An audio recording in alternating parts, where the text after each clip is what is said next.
BTV देख रहे सारे दर्शकों का स्वागत। मैं हाँ लवदी बडियाल लैके हाजिर हाँ प्रोग्राम खबर पॉइंट, जिस 'च असीं पंजाब ते देश दुनिया दीआं अहम खबरां ते मुद्दिआं दी चर्चा करदे हां। चर्चा करन लई मेरे नाल स्टूडियो 'च मौजूद ने सीनियर पत्रकार शिविंदर सिंह जी।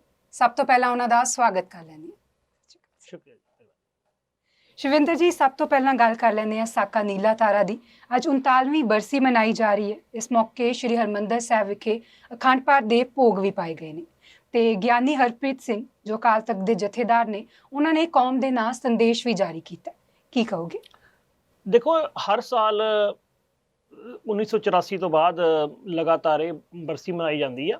ਲਗਭਗ ਇੱਕੋ ਤਰ੍ਹਾਂ ਦਾ ਹੀ ਮਾਹੌਲ ਹੁੰਦਾ। ਅਸੀਂ ਦੇਖਿਆ ਕਿ ਉਹਦੇ ਵਿੱਚ ਇੱਕ ਤਾਂ ਸਿਕਿਉਰਿਟੀ ਵਧਾਈ ਜਾਂਦੀ ਹੈ, ਇਹਦੇ ਵਿੱਚ ਕੁਝ ਰਾਈਟ ਵਿੰਗ ਜਿਹੜੇ ਗਰਮ ਦਲੀਏ ਜਾਂ ਕਹਿ ਲਓ ਕਿ ਖਾਲਿਸਤਾਨੀ ਗਰੁੱਪ ਨੇ, ਉਹ ਖਾਲਿਸਤਾਨ ਦੇ ਨਾਅਰੇ ਵੀ ਲਾਉਂਦੇ ਨੇ ਤੇ ਜਥੇਦਾਰ ਸਾਹਿਬ ਇਸ ਦਿਨ ਨੂੰ ਯਾਦ ਕਰਦੇ ਹੋਏ ਕੌਮ ਦੇ ਨਾਂ ਆਪਣਾ ਸੰਦੇਸ਼ ਦਿੰਦੇ ਨੇ। ਮੁਤਵਾਜੀ ਜਥੇਦਾਰ ਮਤਲਬ ਕਾਰਜਕਾਰੀ ਜਥੇਦਾਰ ਗਿਆਨੀ ਹਰਪ੍ਰੀਤ ਸਿੰਘ ਨੇ ਵੀ ਇੱਕ ਕੌਮ ਦੇ ਨਾਂ ਸੁਨੇਹਾ ਦਿੱਤਾ ਵਾ, ਜੋ ਕਿ ਮੰਨਿਆ ਜਾਂਦਾ ਕਿ ਉਹ ਇੱਕ ਅਹਿਮ ਹੈ। ਖਾਸ ਕਰਕੇ ਅੱਜ ਦੇ ਸਮੇਂ ਜਦੋਂ ਅਸੀਂ ਦੇਖ ਰਹੇ ਹਾਂ ਕਿ ਜਿਹੜੀ ਪੰਥਕ ਸਿਆਸਤ ਹੈ ਜਾਂ ਅਕਾਲੀ ਸਿਆਸਤ ਹੈ ਉਹ ਬੈਕਫੁੱਟ ਤੇ ਚਲੀ ਗਈ ਹੈ, ਅਕਾਲੀ ਦਲ ਦਾ ਆਧਾਰ ਖਤਮ ਹੋ ਚੁੱਕਾ। ਉਸ ਵੇਲੇ ਜਿਹੜਾ ਇੱਕ ਵੱਡਾ ਵੈਕਿਊਮ ਹੈ ਉਹਦੇ ਵਿੱਚ ਉਹਨਾਂ ਦੇ ਵੱਲੋਂ ਕਈਆਂ ਗੱਲਾਂ ਜਿਹੜੀਆਂ ਕਾਫੀ ਅਹਿਮ ਹੈਗੀਆਂ ਨੇ। ਉਹਨਾਂ ਨੇ 2-3 ਨੁਕਤੇ ਧਿਆਨ 'ਚ ਦਿਵਾਏ ਨੇ। ਇੱਕ ਤਾਂ ਉਹਨਾਂ ਨੇ ਕਿਹਾ ਕਿ ਸਾਨੂੰ ਦੁਬਾਰੇ ਜਿਹੜਾ ਪਿੰਡਾਂ ਵੱਲ ਮੁੜਨਾ ਪਏਗਾ, ਔਰ ਇੱਕ ਉਹਨਾਂ ਨੇ ਕਿਹਾ ਕਿ ਸਾਨੂੰ ਜਿਹੜਾ ਸਰਕਾਰਾਂ ਦੇ ਉੱਤੇ ਬਹੁਤੀ ਟੇਕ ਜਾਂ ਆਸ ਨਹੀਂ ਕਰਨੀ ਚਾਹੀਦੀ। ਉਹਨਾਂ ਨੇ ਸਿੱਖ ਇਤਿਹਾਸ ਦਾ ਵੀ ਹਵਾਲਾ ਦਿੱਤਾ ਗੁਰੂ ਗੋਬਿੰਦ ਸਿੰਘ ਜੀ ਵੇਲੇ ਦਾ, ਕਿ ਜਦੋਂ ਬਹਾਦਰ ਸ਼ਾਹ ਦੇ ਵੱਲੋਂ ਵਾਅਦਾ ਕਰਕੇ ਮੁੱਕਰ ਗਿਆ ਸੀਗਾ ਤੇ ਉਹਨਾਂ ਨੇ ਕਿਹਾ ਕਿ ਦੇਖੋ ਉਹਨਾਂ ਨੂੰ ਪਤਾ ਸੀਗਾ ਕਿ ਇਹ ਨਹੀਂ ਮੰਨੇਗਾ ਗੱਲਾਂ। ਇਸੇ ਢੰਗ ਨਾਲ ਹੀ ਉਹਨਾਂ ਨੇ ਕਿਹਾ ਕਿ ਹੁਕਮਰਾਨਾਂ ਦੇ ਉੱਤੋਂ ਤੁਸੀਂ ਟੇਕ ਨਹੀਂ ਰੱਖਣੀ। ਜਿੰਨੀਆਂ ਪੰਥਕ ਧਿਰਾਂ ਨੇ ਸਾਰੀਆਂ ਉਹਨਾਂ ਨੂੰ ਇਕਜੁੱਟ ਹੋਣ ਦੇ ਲਈ ਕਿਹਾ, ਤੇ ਜਿਹੜੇ ਨੌਜਵਾਨ ਨੇ ਜੋ ਨਸ਼ਿਆਂ 'ਚ ਪਏ ਹੋਏ ਨੇ ਉਹਨਾਂ ਨੂੰ ਵੀ ਕਿਹਾ ਕਿ ਉਹਨਾਂ ਤੱਕ ਅਸੀਂ ਆਪਣੀ ਅਪਰੋਚ ਕਰੀਏ। ਇਹ ਉਹਨਾਂ ਦਾ ਸੁਨੇਹਾ। ਇਹਦੇ ਵਿੱਚੋਂ ਇੱਕ ਚੀਜ਼ ਬੜੀ ਮੈਨੂੰ ਕਾਫੀ ਲੱਗੀ, ਉਹਨਾਂ ਦੀ ਅਹਿਮ ਲੱਗੀ, ਉਹ ਇਹ ਸੀਗੀ ਉਹਨਾਂ ਨੇ ਕਿਹਾ ਕਿ ਸਾਡੀਆਂ ਸੰਸਥਾਵਾਂ ਨੇ ਜਿਹੜੀਆਂ ਸਿੱਖ ਸੰਸਥਾਵਾਂ, ਉਹਦੇ ਉੱਤੇ ਸਰਕਾਰੀ ਕਬਜ਼ਾ ਹੋ ਚੁੱਕਾ। ਉਹਨਾਂ ਨੇ ਇੱਕ ਉਦਾਹਰਨ ਦਿੱਤੀ ਹੈ, ਇਨਡਾਇਰੈਕਟ ਤਰੀਕੇ ਨਾਲ ਕਿਹਾ, ਡਾਇਰੈਕਟ ਨਹੀਂ। ਦਿੱਲੀ ਦੇ ਵਿਚਲੇ ਜਿਹੜੇ ਗੁਰਦੁਆਰਾ ਪ੍ਰਬੰਧਕ ਕਮੇਟੀ ਵਗੈਰਾ, ਉਹ ਕਹਿੰਦੇ ਕਿ ਦੇਖੋ ਜੰਤਰ ਮੰਤਰ ਉੱਤੇ ਪ੍ਰੋਟੈਸਟ ਹੋਇਆ ਸੀ, ਉੱਥੇ ਲੰਗਰ ਨਹੀਂ ਅਸੀਂ ਪਹੁੰਚਾ ਸਕੇ। ਇਹ ਬੜੀ ਅਹਿਮ ਗੱਲ ਹੈ, ਕਿਉਂਕਿ ਆਮ ਤੌਰ ਤੇ ਜੇ ਅਸੀਂ ਸਿੱਖੀ ਜਾਂ ਗੁਰਦੁਆਰਿਆਂ ਦਾ ਇਤਿਹਾਸ ਦੇਖੀਏ, ਇਹ ਰਿਹਾ ਹੈਗਾ ਸੱਤਾ ਵਿਰੋਧੀ ਖੜਨ ਵਾਲੇ ਜਿਹੜੇ ਲੋਕ ਨੇ ਉਹਨਾਂ ਦੇ ਹੱਕ 'ਚ ਭੁਗਤਦਾ ਰਿਹਾ, ਜਾਂ ਕਹਿ ਲਓ ਮਜਲੂਮਾਂ ਦੇ ਹੱਕ 'ਚ ਭੁਗਤਦਾ ਰਿਹਾ।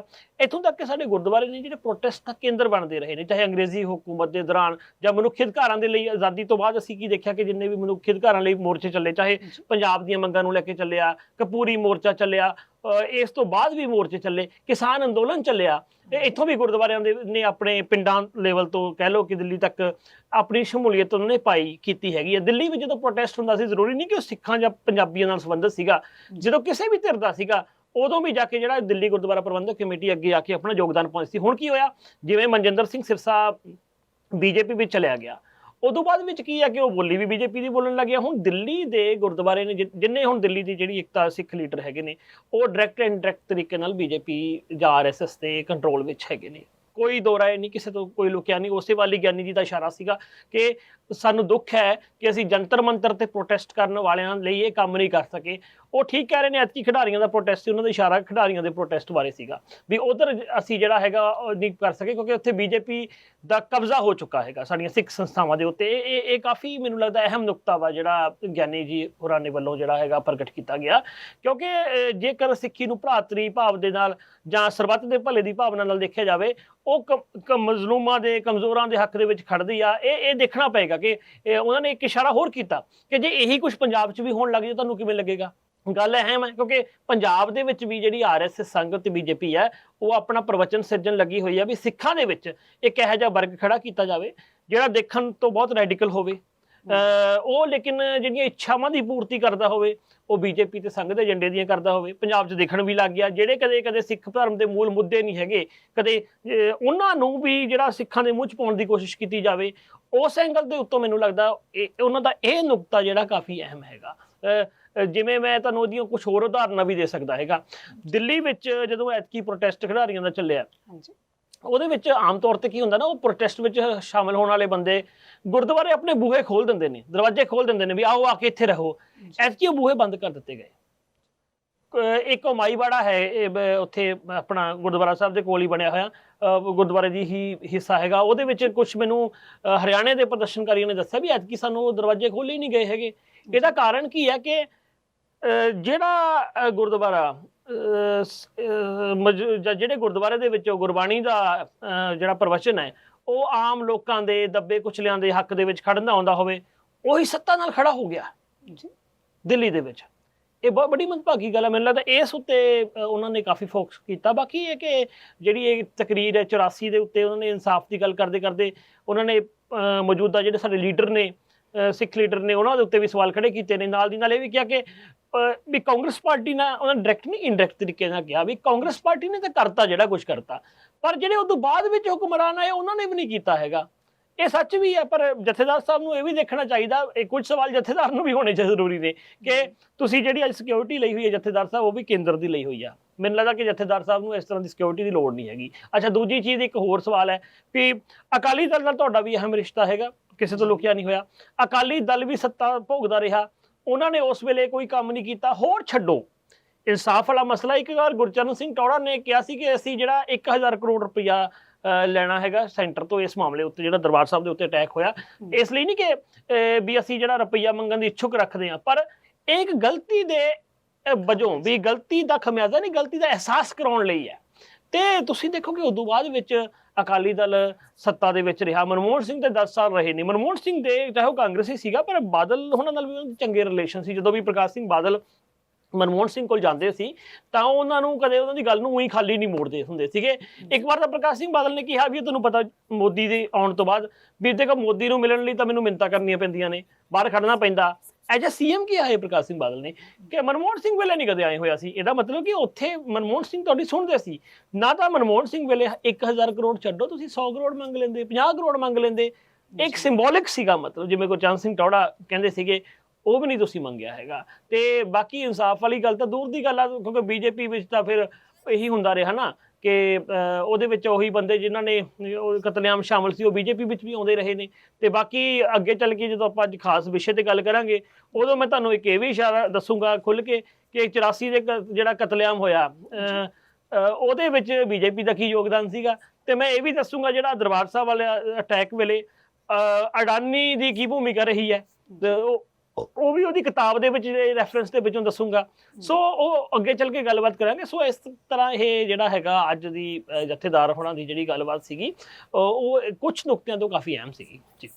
ਜਿੱਦਾਂ ਤੁਸੀਂ ਸ਼੍ਰੋਮਣੀ ਅਕਾਲੀ ਦਲ ਦੀ ਗੱਲ ਕੀਤੀ, ਤਾਂ ਸ਼੍ਰੋਮਣੀ ਅਕਾਲੀ ਦਲ ਤੇ ਜਥੇਦਾਰ ਵਿਚਕਾਰ ਵੀ ਕਾਫੀ ਮਨਮੁਟਾਓ ਚੱਲ ਰਹੇ ਨੇ, ਇਸ ਬਾਰੇ ਕੀ ਕਹੋ? ਉਹ 2-3 ਤਰ੍ਹਾਂ ਦਾ ਹੈ ਜਥੇਦਾਰ ਦੀ ਨਾ ਜਿਹੜੀ ਪ੍ਰਤੀਕਿਰਿਆ ਹੈਗੀ। ਇੱਕ ਤਾਂ ਇਹ ਦੇਖੋ ਜਥੇਦਾਰ ਮੁਤਵਾਜ਼ੀ ਜਥੇਦਾਰ ਹੈ, ਕਾਰਜਕਾਰੀ ਜਥੇਦਾਰ, ਪਰਮਾਨੈਂਟ ਨਹੀਂ ਹੈਗਾ।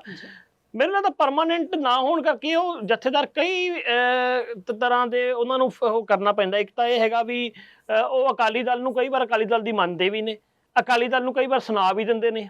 ਅੱਜ ਵੀ ਥੋੜਾ ਜਿਹਾ ਇਸ਼ਾਰਾ ਕਰ ਦਿੱਤਾ ਸੀਗਾ।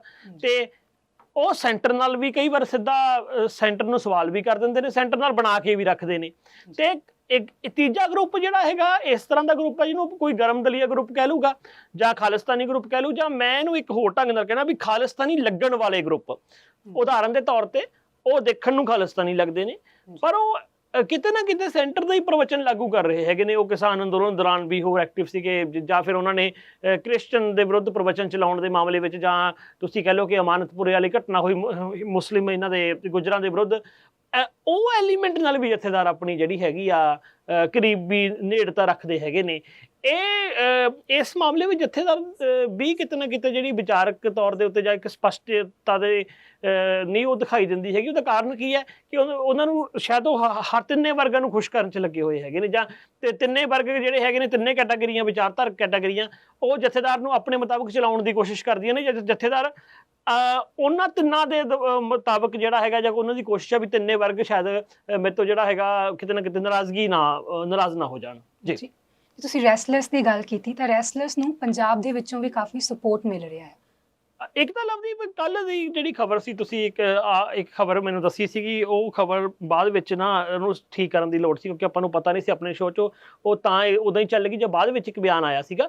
ਤੁਸੀਂ ਉਹ ਦਿੱਤੀ ਸੀਗੀ ਕਿ ਜਿਹੜੀ ਉਹ ਨਾਬਾਲਗ ਕੁੜੀ ਹੈ ਉਹਦੇ ਮਾਪਿਆਂ ਨੇ FIR ਹੈਗੀ ਹੈ ਜਿਹੜੀ ਉਹ ਵਾਪਸ ਲੈ ਲਈ। ਉਹ ਖਬਰ ਗਲਤ ਸੀਗੀ। ਬਾਅਦ ਵਿੱਚ ਖਿਡਾਰੀਆਂ ਨੇ ਉਹਦਾ ਸਪਸ਼ਟੀਕਰਨ ਦਿੱਤਾ। ਆਪਾਂ ਆਪਣੇ ਜਿਹੜੇ ਹੈਗੇ ਆ ਦਰਸ਼ਕਾਂ ਨੂੰ ਇਹ ਦੱਸਣਾ ਜ਼ਰੂਰੀ ਹੈ ਕਿ ਬਕਾਇਦਾ ਜਿਹੜੇ ਹੈਗੇ ਖਿਡਾਰੀ ਉਹਨਾਂ ਨੇ ਕਹਿ ਦਿੱਤਾ ਕਿ ਇਹ ਜਿਹੜੀਆਂ ਖਬਰਾਂ ਆ ਰਹੀਆਂ ਨੇ, ਇਹ ਖਬਰਾਂ ਦੇ ਵਿੱਚ ਕੋਈ ਵੀ ਦਮ ਨਹੀਂ ਹੈਗਾ, ਇਹ ਮੀਡੀਆ ਦੁਆਰਾ ਫੈਲਾਈ ਗਈ ਆ। ਹੁਣ ਆਪਣੀ ਵੀ ਗਲਤੀ ਨਹੀਂ ਸੀ, ਉਹਦਾ ਕਾਰਨ ਕੀ ਸੀਗਾ? ਖਬਰ ਮੀਡੀਆ 'ਚ ਆ ਗਈ ਸੀਗੀ ਉਹ ਵੀ ਵਾਪਸ ਲੈ ਲਈ ਗਈ ਆ। ਬਾਅਦ ਵਿੱਚ ਉਹ ਸਪਸ਼ਟੀਕਰਨ ਹੋਇਆ। ਇਹਦਾ ਮਤਲਬ ਕੱਲ ਕੀ ਹੋਇਆ? ਕੱਲ ਇੱਕ ਡਰਾਮਾ ਹੋਇਆ ਵੱਡੇ ਲੈਵਲ ਤੇ, ਹਾਈ ਲੈਵਲ ਦਾ ਡਰਾਮਾ ਹੋਇਆ। 1 ਘੰਟਾ ਤਾਂ ਚਲਾਇਆ ਗਿਆ ਜੀ, ਫਲਾਣਾ ਫਲਾਣਾ ਹੋ ਗਿਆ, ਫਿਰ ਉਹਨੂੰ ਖੰਡਨ ਕਰਨ ਤੇ ਲੱਗਿਆ ਰਿਹਾ ਮੀਡੀਆ। ਇਸੇ ਨੂੰ ਗੋਦੀ ਮੀਡੀਆ ਕਹਿੰਦੇ ਨੇ ਅਸਲ ਵਿੱਚ, ਜਿਹੜਾ ਕਿ ਬਾਅਦ ਵਿੱਚ ਆਪਣੀ ਕੀਤੀ ਹੋਈ ਤੇ ਗਲਤੀ ਵੀ ਨਹੀਂ ਮੰਨਦਾ, ਸਪਸ਼ਟੀਕਰਨ ਵੀ ਨਹੀਂ ਦਿੰਦਾ ਜਿਵੇਂ ਆਪਾਂ ਦੇ ਰਹੇ ਹਾਂ ਆਪਣੇ ਸਰੋਤਿਆਂ ਨੂੰ। ਅੱਛਾ, ਦੂਜੀ ਚੀਜ਼ ਕੀ ਹੈ, ਇਹ ਖਿਡਾਰੀ ਕੰਮ ਤੇ ਚਲੇ ਗਏ ਨੇ, ਠੀਕ ਹੈ, ਉਹਨਾਂ ਨੇ ਕਿਹਾ ਕਿ ਸਾਡਾ ਸੰਘਰਸ਼ ਜਾਰੀ ਰੱਖੇਗਾ, ਲੇਕਿਨ ਪੰਜਾਬ ਦੇ ਵਿੱਚ ਉਹਨਾਂ ਨੂੰ ਸਪੋਰਟ ਮਿਲ ਰਹੀ ਹੈ। ਕੱਲ ਪੰਜਾਬ ਦੀਆਂ ਬਹੁਤ ਸਾਰੀਆਂ ਕਿਸਾਨ ਜਥੇਬੰਦੀਆਂ, ਪੰਜਾਬ ਦੀਆਂ ਬਹੁਤ ਸਾਰੀਆਂ ਮਜ਼ਦੂਰ ਜਥੇਬੰਦੀਆਂ, ਔਰਤਾਂ ਦੀਆਂ ਜਥੇਬੰਦੀਆਂ ਨੇ ਉਹਨਾਂ ਦੇ ਹੱਕ ਦੇ ਵਿੱਚ ਮੁਜ਼ਾਹਰੇ ਕੀਤੇ ਨੇ, ਪ੍ਰੋਟੈਸਟ ਹੋਏ ਨੇ, ਤੇ ਉਗਰਾਹਾਂ ਜਥੇਬੰਦੀ ਸਮੇਤ ਹੋਰ ਕਈ ਸਾਰੀਆਂ ਜਥੇਬੰਦੀਆਂ ਨੇ ਜਿਹੜੀਆਂ ਉਹਨਾਂ ਨੇ ਕਿਹਾ ਆਪਣੀ ਆਵਾਜ਼ ਬੁਲੰਦ ਕੀਤੀ ਆ। ਇਹਦਾ ਮਤਲਬ ਇਹ ਹੈਗਾ ਕਿ ਹਾਲ ਦੀ ਘੜੀ ਜਿਹੜਾ ਲੋਕਲ ਲੈਵਲ ਦੇ ਉੱਤੇ, ਗਰਾਊਂਡ ਪੱਧਰ ਦੇ ਉੱਤੇ ਇਹਨਾਂ ਨੂੰ ਹੁੰਗਾਰਾ ਮਿਲ ਰਿਹਾ ਹੈਗਾ, ਇਹਨਾਂ ਦੇ ਜਿਹੜੇ ਸੰਘਰਸ਼ ਨੂੰ ਮਿਲ ਰਿਹਾ। ਤੇ ਹੁਣ ਕਿਉਂਕਿ ਅਗਵਾਈ ਖਿਡਾਰੀ ਖੁਦ ਕਰ ਰਹੇ ਨੇ, ਉਹਨਾਂ ਨੇ ਇਸ ਸੰਘਰਸ਼ ਨੂੰ ਕਿੱਥੇ ਤੱਕ ਲੈ ਕੇ ਜਾਣਾ ਇਹ ਹੁਣ ਉਹੀ ਦੇਖਣਗੇ ਵੀ ਉਹਨਾਂ ਨੇ ਇਹਨੂੰ ਕਿਸ ਮੁਕਾਮ ਤੱਕ ਲੈ ਕੇ ਜਾਣਾ। ਲੇਕਿਨ ਗਰਾਊਂਡ ਤੇ ਉਹਨਾਂ ਨੂੰ ਸਪੋਰਟ ਮਿਲਣੀ ਸ਼ੁਰੂ ਹੋ ਚੁੱਕੀ ਹੈ ਜੀ। ਸ਼ਵਿੰਦਰ ਜੀ, ਅਗਲੀ ਖਬਰ ਤੇ ਚਰਚਾ ਕਰ ਲੈਂਦੇ ਹਾਂ ਜੋ ਪੰਜਾਬ ਯੂਨੀਵਰਸਿਟੀ ਨਾਲ ਸੰਬੰਧਿਤ ਹੈ। ਪੰਜਾਬ ਯੂਨੀਵਰਸਿਟੀ 'ਚ ਹਰਿਆਣਾ ਦੀ ਸ਼ਮੂਲੀਅਤ ਨੂੰ ਲੈ ਕੇ ਪੰਜਾਬ ਦੇ CM ਭਗਵੰਤ ਮਾਨ ਤੇ ਹਰਿਆਣਾ ਦੇ CM ਮਨੋਹਰ ਲਾਲ ਖੱਟਰ ਦੀ ਮੀਟਿੰਗ ਹੋਈ ਹੈ, ਜੋ ਕਿ ਫਿਰ ਬੇਸਿੱਟਾ ਨਿਕਲੀ ਹੈ। ਇਹ ਪਹਿਲਾਂ ਵੀ ਜੁੜੇ ਸੀਗੇ ਕੁਝ ਦਿਨ ਪਹਿਲਾਂ। ਮੇਨ ਮੁੱਦਾ ਕੀ ਹੈ ਕਿ ਪੰਜਾਬ ਯੂਨੀਵਰਸਿਟੀ ਦਾ, ਮੈਂ ਆਪਣੇ ਪਹਿਲੇ ਉਹ ਕਿਸ਼ਤ ਵਿੱਚ ਸਮਝਾਇਆ ਵੀ ਸੀਗਾ ਵੀ ਇਹ ਮਾਮਲਾ ਕੀ ਸੀ, ਇਹਦੀ ਬਰੀਕੀ ਸਮਝਾਈ ਸੀਗੀ। ਹੁਣ ਇੰਨੀ ਕੀ ਗੱਲ ਦੱਸਣ ਦੀ ਲੋੜ ਆ ਦੁਬਾਰੇ ਆਪਣੇ ਦਰਸ਼ਕਾਂ ਨੂੰ ਜੋੜਨ ਦੇ ਲਈ ਕਿ ਹਰਿਆਣਾ ਨੇ ਕਹਿ ਦਿੱਤਾ ਕਿ ਅਸੀਂ ਵੀ ਆਪਦੀ ਹਿੱਸਾ ਪਾਉਣ ਨੂੰ ਤਿਆਰ ਹਾਂ। ਫਿਰ ਐਂ ਕਰੋ ਵੀ ਹਰਿਆਣੇ ਦੇ ਬਹੁਤੇ ਕਾਲਜਾਂ ਨੂੰ ਸਾਡੇ ਨਾਲ, ਪੰਜਾਬ ਯੂਨੀਵਰਸਿਟੀ ਦੇ ਨਾਲ ਜੋੜੋ। ਪੰਜਾਬ ਦੇ ਮੁੱਖ ਮੰਤਰੀ ਦਾ ਪੱਖ ਸੀ ਕਿ ਨਹੀਂ, ਇਹ ਯੂਨੀਵਰਸਿਟੀ ਪੰਜਾਬ ਦੀ ਹੈ ਤੇ ਅਸੀਂ ਹਰਿਆਣੇ ਦਾ ਨਹੀਂ ਚੱਲੂਗਾ। ਇਹੀ ਗੱਲ ਇਹ ਵਾਲੀ ਮੀਟਿੰਗ 'ਚ ਰਹੀ ਆ। ਕੋਈ ਤਣਪੱਤਨ ਨਹੀਂ, ਰਾਜਪਾਲ ਹੈ ਜਿਹੜਾ ਉਹ ਹਰਿਆਣੇ ਨਾਲ ਖੜਾ ਦਿਖਾਈ ਦੇ ਰਿਹਾ। ਤੇ ਦੂਜੀ ਚੀਜ਼, ਹੁਣ 3 ਤਰੀਕ ਫਿਰ ਅੱਗੇ ਪੈ ਚੁੱਕੀ ਹੈ ਤੇ ਉਦੋਂ 3 ਜੁਲਾਈ ਨੂੰ ਇਹ ਮੀਟਿੰਗ ਹੋਣੀ ਆ। ਮੈਨੂੰ ਨਹੀਂ ਲੱਗਦਾ ਕਿ ਉਹਦਾ ਕੋਈ ਤਣਪੱਤਨ ਲੱਗੂਗਾ, ਕਿਉਂਕਿ ਹਰਿਆਣੇ ਦੇ ਮੁੱਖ ਮੰਤਰੀ ਨੇ ਹਰਿਆਣੇ ਨੂੰ ਜਸਟੀਫਾਈ ਕਰਨਾ, ਪੰਜਾਬ ਦੇ ਮੁੱਖ ਮੰਤਰੀ ਨੇ ਕਹਿਣਾ ਕਿ ਦੇਖੋ ਅਸੀਂ ਪੰਜਾਬ ਦੇ ਨਾਲ ਖੜੇ ਹੈਗੇ ਹਾਂ, ਪਰ ਪੰਜਾਬ ਦੀ ਹੀ ਯੂਨੀਵਰਸਿਟੀ ਆ। ਪਰ ਇੱਥੇ ਜਿਹੜੀ ਨਾ ਚੀਜ਼ਾਂ ਨੂੰ ਨੋਟ ਕਰਨ ਵਾਲਾ ਹੈਗਾ ਉਹ ਇਹ ਹੈਗਾ ਕਿ ਪਹਿਲੀ ਗੱਲ ਤਾਂ ਇਹ ਹੈਗੀ ਹੈ ਕਿ ਮੈਂ ਪਿਛਲੇ ਪ੍ਰੋਗਰਾਮ 'ਚ ਵੀ ਜਿਵੇਂ ਦੱਸਿਆ ਸੀ ਕਿ BJP ਦੀ ਕੋਸ਼ਿਸ਼ ਹੈ, ਜਿਹੜਾ ਹੁਣ ਕਈ ਵਾਰ ਤਕਰਾਰ ਹੁੰਦੀ ਹੈ ਉਹ ਸਟੇਟ ਵਰਸਸ ਸੈਂਟਰ ਹੁੰਦੀ ਹੈ, ਵੀ ਪੰਜਾਬ ਯੂਨੀਵਰਸਿਟੀ ਵਾਲੇ ਮਾਮਲੇ 'ਚ ਸੈਂਟਰ ਐਂ ਕਰ ਰਿਹਾ। BJP ਚਾਹੁੰਦੀ ਹੈ ਖੱਟੜ ਦੇ ਥਰੂ ਵੀ ਇਹਨੂੰ ਸਟੇਟ ਵਰਸਸ ਸਟੇਟ ਬਣਾਇਆ ਜਾਵੇ। ਇਹਦੇ ਵਿੱਚ ਇਹਦੇ ਬਹੁਤ ਹਿੱਤ ਪਏ ਨੇ, ਕਿਉਂਕਿ ਕਿਸਾਨ ਅੰਦੋਲਨ ਦੌਰਾਨ ਪੰਜਾਬ ਤੇ ਹਰਿਆਣਾ ਇਕੱਠੇ ਹੋਏ ਨੇ। ਹੁਣ ਵੀ ਆ ਖਿਡਾਰੀਆਂ ਦੇ ਪ੍ਰੋਟੈਸਟ ਦੌਰਾਨ ਵੀ ਆਪਾਂ ਖਬਰ ਕਰਕੇ ਹਟੇ ਹਾਂ ਵੀ ਉਹਨਾਂ ਨੂੰ ਸਪੋਰਟ ਮਿਲ ਰਹੀ ਹੈ। BJP ਚਾਹੁੰਦੀ ਹੈ ਕਿ ਇਹ ਨਾ ਹੋਵੇ ਦੋ ਸੂਬਿਆਂ ਦਾ। ਤੇ ਬਹੁਤ ਸਾਰੇ ਮਸਲੇ ਜਿਹੜੇ ਆਪਸੀ ਗੱਲਬਾਤ ਨਾਲ ਜਾਂ ਲੰਮੇ ਸਮੇਂ ਤੱਕ ਚੱਲਦੇ ਡਾਇਲੌਗ ਵਿੱਚ ਸੁਲਝਣੇ ਹੁੰਦੇ ਆ, ਉਹਨੂੰ ਇੱਕ ਤਣਾਅ ਗ੍ਰਸਤ ਬਣਾਇਆ ਜਾਵੇ। ਬਹੁਤ ਸਾਰੇ ਮਸਲੇ ਨੇ ਜਿਹਦੇ ਵਿੱਚ ਸੈਂਟਰ ਜਵਾਬਦੇਹ ਹੁੰਦਾ। ਹੁਣ ਸੈਂਟਰ ਆਰਾਮ ਨਾਲ ਕਹਿ ਦੂਗਾ ਵੀ ਦੇਖੋ ਜੀ ਤਾਂ 2 ਸੂਬਿਆਂ ਦੀ ਲੜਾਈ ਆ ਗਈ ਹੈ। ਹਾਲਾਂਕਿ ਇਹ 2 ਸੂਬਿਆਂ ਦੀ ਲੜਾਈ ਨਹੀਂ ਸੀਗੀ। ਇਹ ਲੜਾਈ ਹੁਣ ਤੱਕ, ਕਿਉਂਕਿ ਹਰਿਆਣਾ 90ਵਿਆਂ ਦੇ ਵਿੱਚ ਆਪਣਾ ਹਿੱਸਾ ਕੱਢ ਚੁੱਕਾ ਸੀ ਇਹਦੇ ਵਿੱਚੋਂ, ਉਸ ਸਮੇਂ ਦੇ ਮੁੱਖ ਮੰਤਰੀ ਬੰਸੀ ਲਾਲ ਕੱਢ ਚੁੱਕੇ ਸੀਗੇ। ਹੁਣ ਮੁੱਦਾ ਸੀਗਾ ਕਿ ਸੈਂਟਰ ਦਾ ਤੇ ਪੰਜਾਬ ਸਰਕਾਰ ਦਾ। ਇਹਦੇ ਵਿੱਚ ਪੰਜਾਬ ਦੇ ਲੀਡਰਾਂ ਦੀ ਵੀ ਗਲਤੀ ਰਹੀ ਹੈ, ਜਦੋਂ 2 ਵੱਖ-ਵੱਖ ਮੁੱਖ ਮੰਤਰੀ, ਇੱਕ ਤਾਂ ਪ੍ਰਕਾਸ਼ ਸਿੰਘ ਬਾਦਲ ਹੀ ਜਿਹੜੇ ਫੈਡਰਲਿਜ਼ਮ ਦੀ ਗੱਲ ਕਰਦੇ ਨੇ, ਪੰਜਾਬੀਅਤ ਦੀ ਗੱਲ ਕਰਦਾ ਅਕਾਲੀ ਦਲ, ਉਹ ਖੁਦ ਕਹਿ ਰਿਹਾ ਕਿ ਸੈਂਟਰ ਦੇ ਹਵਾਲੇ ਕਰਨ ਦੀ ਗੱਲ ਕਰਦੇ ਸੀ। ਉਹਨਾਂ ਨੂੰ ਵੀ ਚਿੱਠੀ ਲਿਖੀ ਉਹਨਾਂ ਨੇ ਬਕਾਇਦਾ, ਤੇ ਉਸ ਤੋਂ ਬਾਅਦ ਵਿੱਚ ਉਹਨਾਂ ਦਾ ਵਿਰੋਧ ਹੋਇਆ ਤੇ ਉਹਨਾਂ ਦੇ ਆਪਣੇ ਚਹੇਤੇ ਇੱਕ ਅਖਬਾਰ ਨੇ ਸੰਪਾਦਕੀ ਲਿਖ ਕੇ ਵਿਰੋਧ ਕੀਤਾ। ਉਸ ਤੋਂ ਬਾਅਦ ਵਿੱਚ ਜਿਹੜਾ ਹੈਗਾ ਫਿਰ ਉਹਨਾਂ ਨੇ ਫੈਸਲਾ ਵਾਪਸ ਲਿਆ। ਫਿਰ ਇੱਕ ਵਾਰ ਕੈਪਟਨ ਅਮਰਿੰਦਰ ਸਿੰਘ ਦੇ ਦੌਰਾਨ ਹੋਇਆ, ਉਹ ਵੀ ਇਹਨੂੰ ਸੈਂਟਰ ਦੇ ਹਵਾਲੇ ਕਰਨ ਨੂੰ ਫਿਰਦੇ ਸੀ।